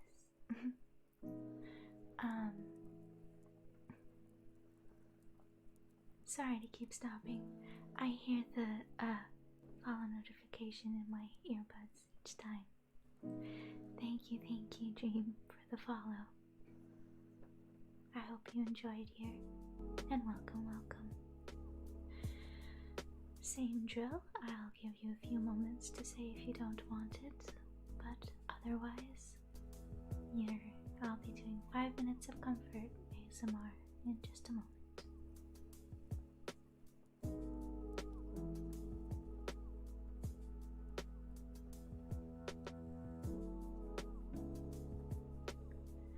And if you don't mind, I think while I'm waiting for you to say if you don't want it, I'm gonna go get some water again. So, I'll be right back. If anybody is confused while I'm gone, somebody please feel free to speak up. I'll be right back, then we'll do Dreams 5 minutes, and then we'll get back to the story. Deal?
to say that.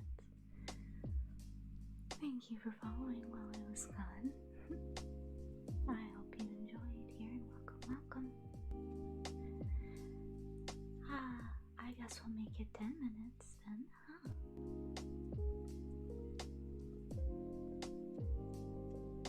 Sorry about that though. I actually lied about getting water the first time because the water filter wasn't filled up enough yet. But this time it was. So now we're good to continue on with the stream with all troubles.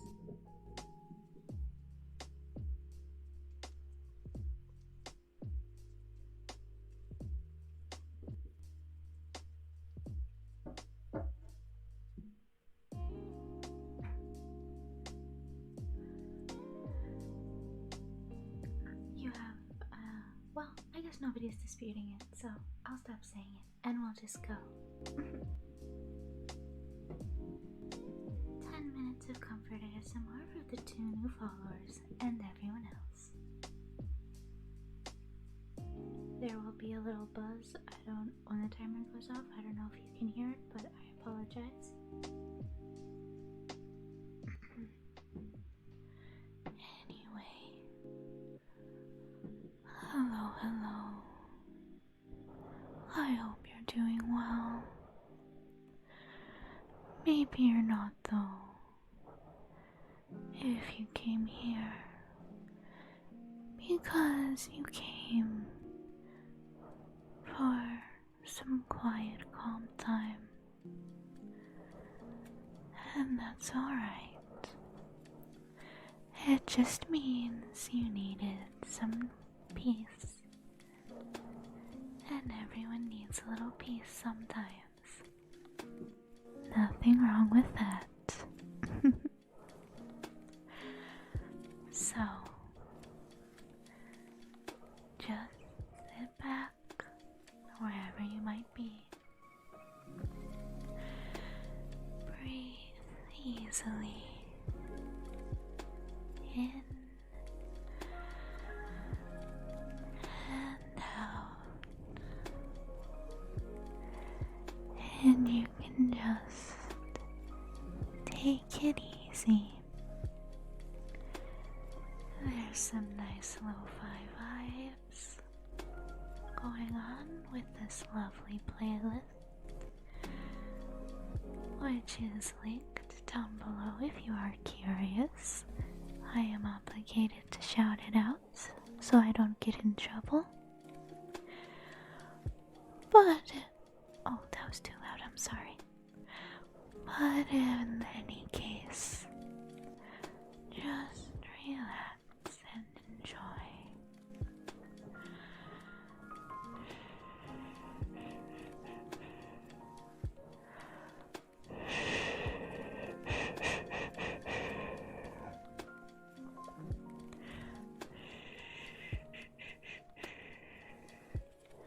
You can just tell all those bad thoughts, all those doubts and worries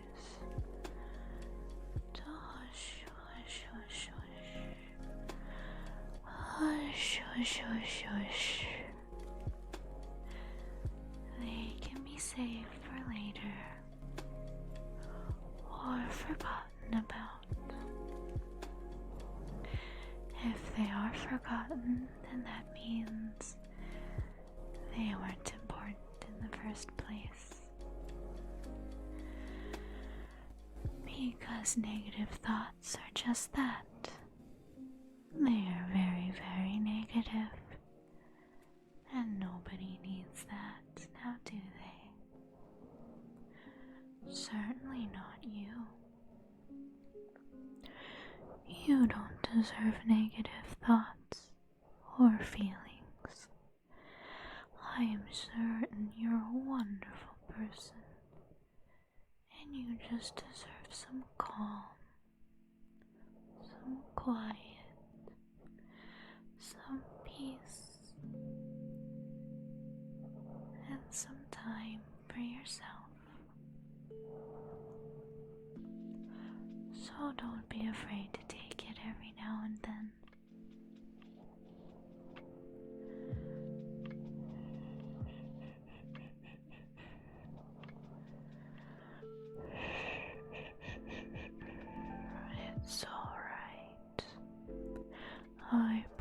promise you it's alright.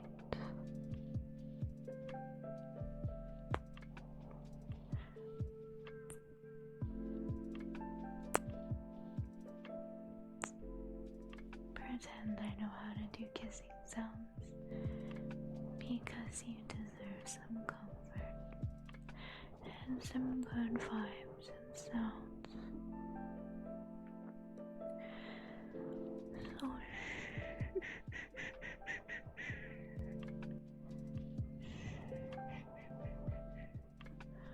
wipe those tears away. It's alright, my darling. You don't have to worry, sweetie. I promise it's quite alright. I really promise. I know it may not seem like that right now, sweetheart. But for realsies, eventually, it will be alright. Whatever happens is whatever happens, because it was meant to happen. If it happens, it was the best thing to have happened, because it's what happened. So it'll be alright. You can trust me. I wouldn't lie to you. I'm only here to try to keep you safe and make you feel a little bit better. So just sit back, enjoy your head pats, and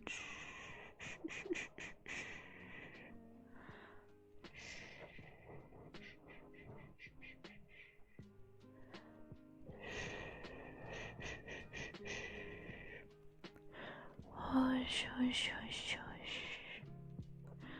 Hush, hush, hush, hush, hush. It's quite alright. I do promise, sweetheart. I don't like to make promises lightly. So please, know you can believe me when I say you'll be alright.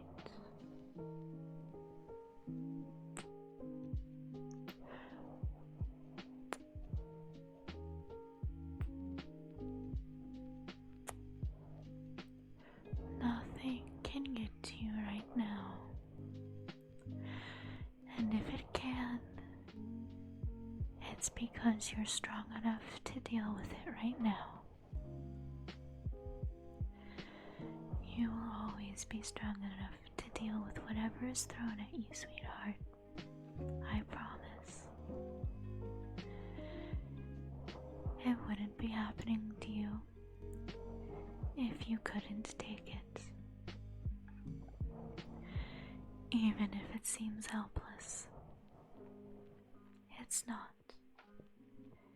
And you can do it, because you always try your best, and you always do an amazing job. You do so wonderfully. I hope you know that. I hope I'm not the only one who praises you, because you deserve it. But if that happens to be the case, then so be it. Because you can listen to it anytime you want.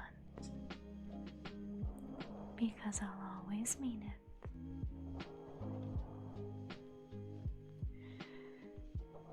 You're a good sweetie. You do the best you can. And everything will be alright. So just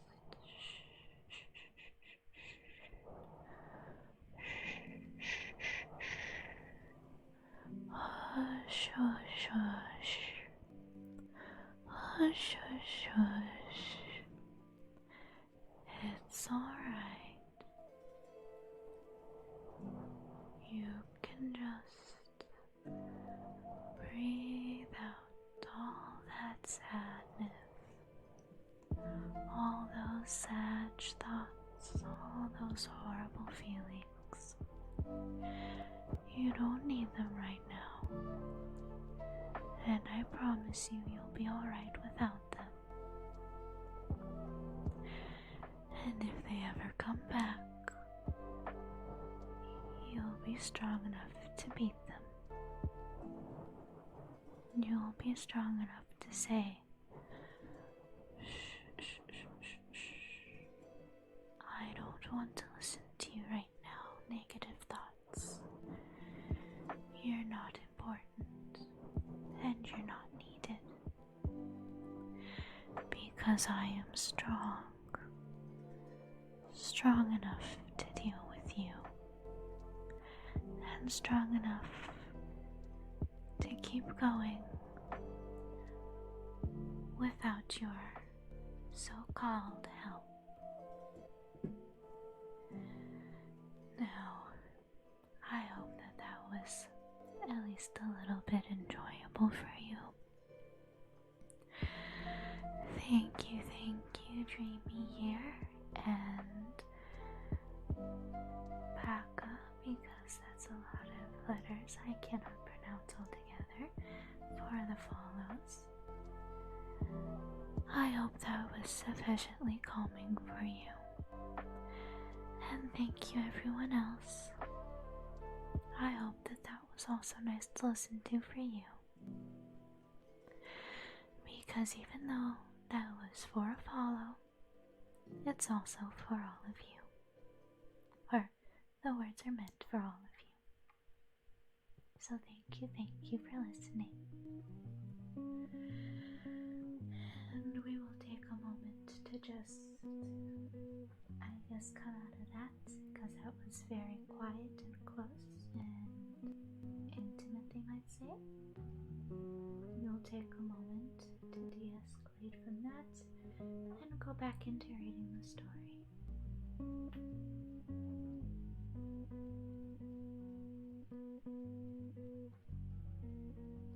If you have anything to say, please feel free to say it, even if I don't respond right away, because I am reading. You're more than welcome to chat. Or you're more than welcome to just keep quiet. I do have the lurk function on, or you can just keep quiet on your own. 1000% up to you.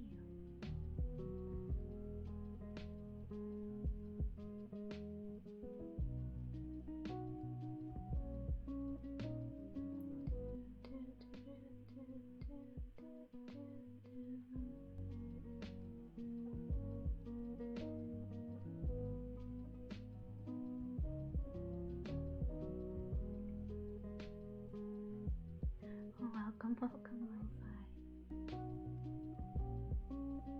Enjoy your sipping.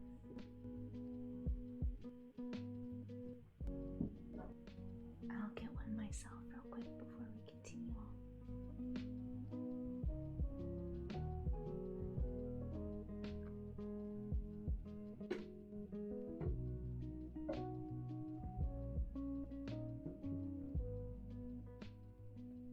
Hi, I hope you're well. Thank you for stopping by. Let's see.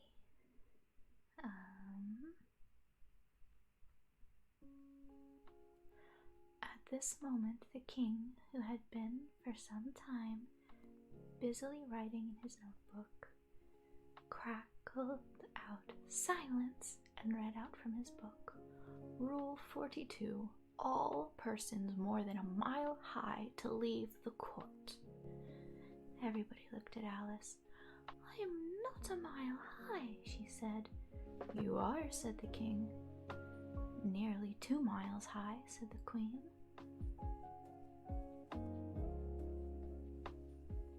I'm glad to hear that, Lo-Fi. I'm doing really well, actually. This is really an amazing stream this time around.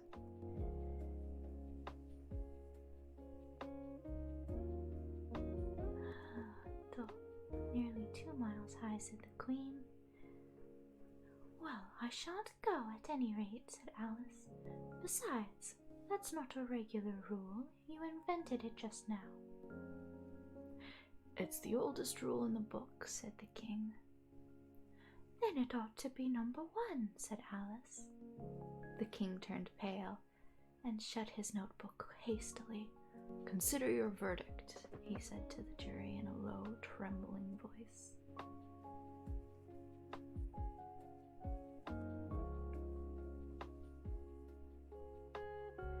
There's more evidence to come yet, please, Your Majesty, said the White Rabbit, jumping up in a great hurry.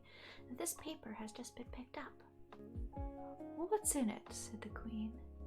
I haven't opened it yet, said the Rabbit. But it seems to be a letter written by the prisoner to somebody. It must have been that, said the King, unless it was written to nobody, which isn't usual, you know. Who is it directed to? Said one of the jurymen. It isn't directed at all, said the White Rabbit. In fact, there's nothing written on the outside. He unfolded the paper as he spoke and added, It isn't a letter after all. It's a set of verses. Are they in the prisoner's handwriting? Asked another of the jurymen.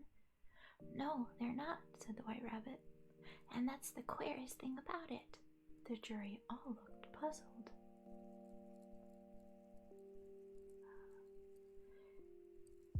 He must have imitated somebody else's handwriting.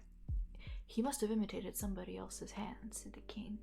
The jury all brightened up again. Please, Your Majesty, said the Knave, I didn't write it, and they can't prove I did. There's no name signed at the end. There was a general clapping of hands at this. It was the first really clever thing the King had said that... Wait. I didn't write it, and they can't prove I did. There's no name signed at the end. If you didn't sign it, said the King, then that only makes the matter worse. You must have meant some mischief, or else you'd have signed your name like an honest man. There was a general clapping of hands at this.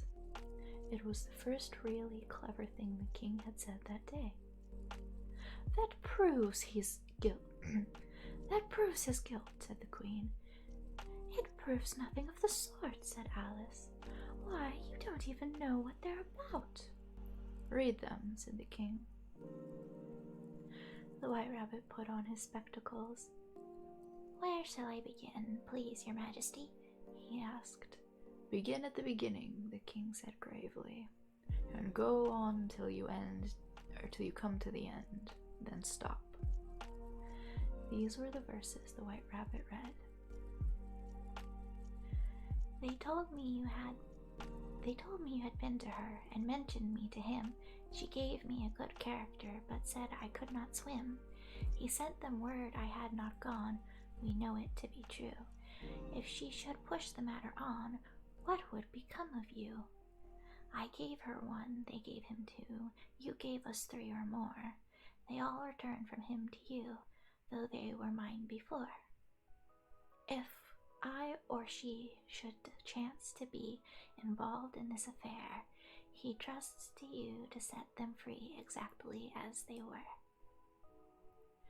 No notion was that you had been before she had this fit, an obstacle that came between him and ourselves and it.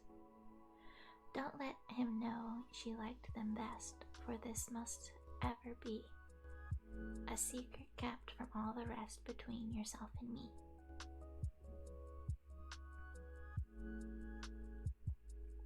Sounds like a love letter, like an affair confession letter. That's the most important piece of evidence we've heard yet, said the King, rubbing his hands. So now let the jury... If any one of them can explain it, said Alice. She had grown so large in the last few minutes that she wasn't a bit afraid of interrupting him. I'll give him 6 pence. I don't believe there's an atom of meaning in it. The jury all wrote down on their slates, she doesn't believe there's an atom of meaning in it, but none of them attempted to explain the paper.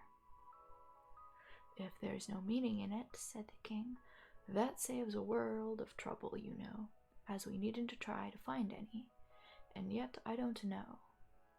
He went on, spreading out the verses on his knee and looking at them with one eye. I seem to see some meaning in them, after all. Said I could not swim.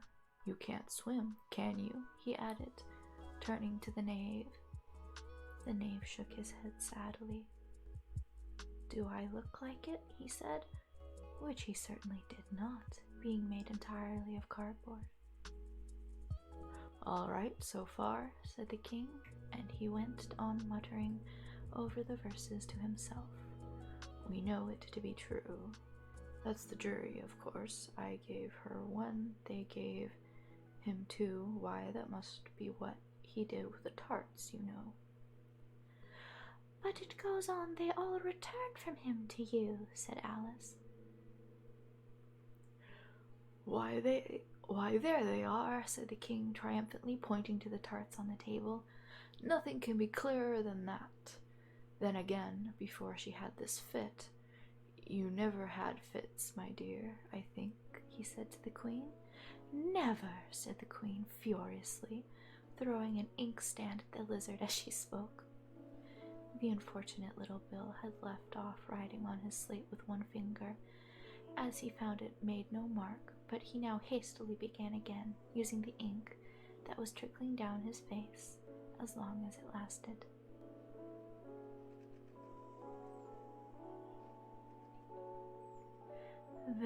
Then the words don't fit you, said the king, looking round the court with a smile.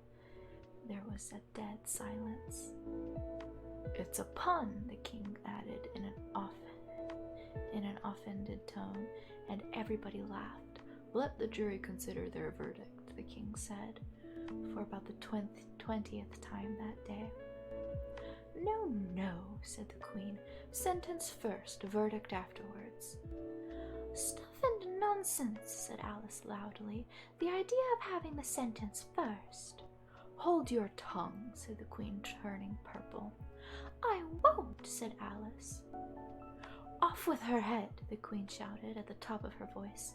Nobody moved. Who cares for you, said Alice. She had grown to her full size by this time. You're nothing but a pack of cards. At this, the whole pack rose up into the air and came flying down upon her. She gave a little scream, half of fright and half of anger, and tried to beat them off, and found herself lying on the bank, with her head in the lap of her sister, who was gently brushing away some dead leaves that had fluttered down from the trees upon her face. Wake up, Alice dear, said her sister. Why, what a long sleep you've had. Oh, I've had such a curious dream, said Alice, and she told her sister, as well as she could remember them, all these strange adventures of hers that you have just been reading about.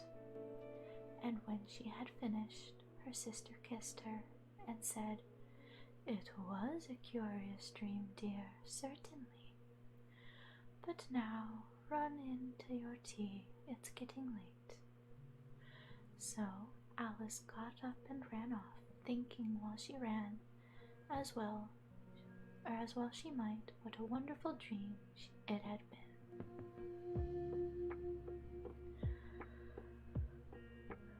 But her sister sat still, just as she left her, leaning her head in her hand, watching the setting sun, and thinking of little Alice and all her wonderful adventures, till she too began dreaming after a fashion, and this was her dream. First, she dreamed of little Alice herself, and once again the teeny hands were clasped upon her knee, and the bright, eager eyes were looking up into hers. She could hear the very tones of her voice and see that queer little toss of her head to keep back the wandering hair that would always get into her eyes. And still, as she listened, or seemed to listen, the whole place around her became alive with the strange creatures of her little sister's dream. The long grass rustled at her feet as the white rabbit hurried by. The frightened mouse splashed his way through the neighboring pool. She could hear the rattle of the teacups as the March Hare and his friends shared their never-ending meal, and the shrill voice of the Queen ordering off her unfortunate guests to execution. Once more, the pig baby was sneezing on the Duchess's knee, while plates and dishes crashed around it. Once more, the shriek of the griffin, the squeaking of the lizard's slate pencil, and the choking of the suppressed guinea pigs filled the air, mixed up with the distant sobs of the miserable mock turtle. So she sat on, with closed eyes, and half believed herself in Wonderland, though she knew she had but to open them again, and all would change to dull reality. The grass would be only rustling in the wind, and the pool rippling to the waving of the reeds. The rattling teacups would change to tinkling sheep bells, and the Queen's shrill cries to the voice of the shepherd boy, and the sneeze of the baby, the shriek of the griffin, and all the other queer noises would change, she knew, to the confused clamor of the busy farmyard, while the lowing of the cattle in the distance would take the place of the mock turtle's heavy sobs. Lastly, she pictured to herself how this same little sister of hers would, in the aftertime, be herself a grown woman, and how she would keep, through all her riper years, the simple and loving heart of her childhood, and how she would gather about her other little children and make their eyes bright and eager with many a strange tale, perhaps even with the dream of Wonderland of long ago, and how she would feel with all their simple sorrows, and find a pleasure in all their simple joys, remembering her own child life and the happy summer days. The end.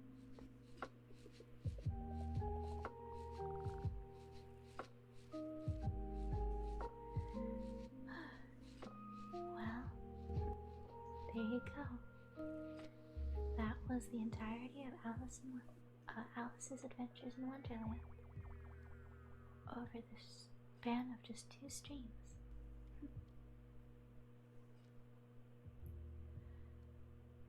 I do hope everyone enjoyed themselves so far.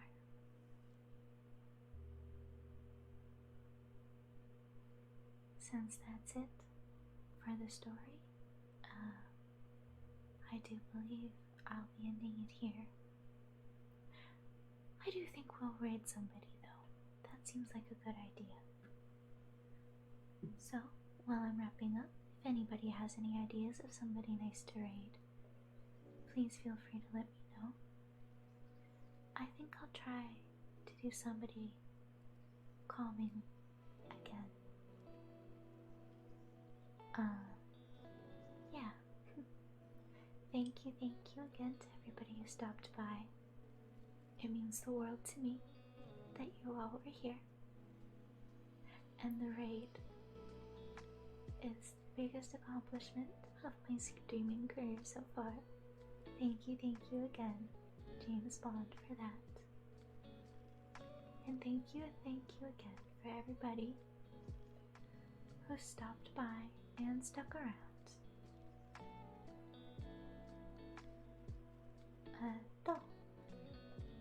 Let's go find somebody. Nobody I know is live currently.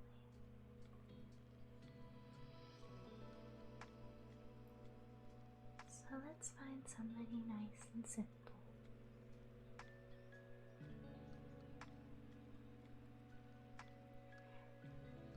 Thank you, I'm glad you enjoyed it. It was really, really nice to meet you too, Mir. I hope I can see you again sometime. Let us see. Oh! I know what we'll do. Actually, let's see how long she's been going for first. She does long streams though. Okay. I know who we're gonna be raiding. We're gonna raid Miss Ohio Hina, who also is currently doing reading ASMR. I raided her the last time we did this stream as well. She's a very wonderful creator, and I wish her the best of luck with her endeavors. So we'll go give her some love. Let's think our raid message, shall we? Since we have some people.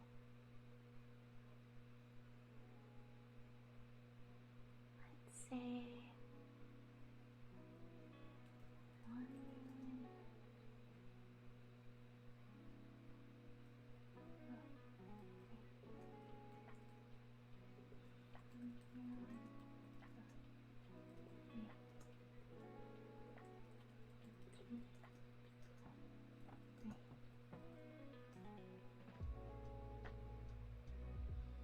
Fluffy raid. Yep. Feel free to give this new wonderful person some love if you would like. You can copy that raid message if you want to. We'll get started. Thank you again for everybody who came by. I hope to see you next time. I think I will be streaming at least one more time this week. So thank you, and see you next time, or enjoy your time regardless.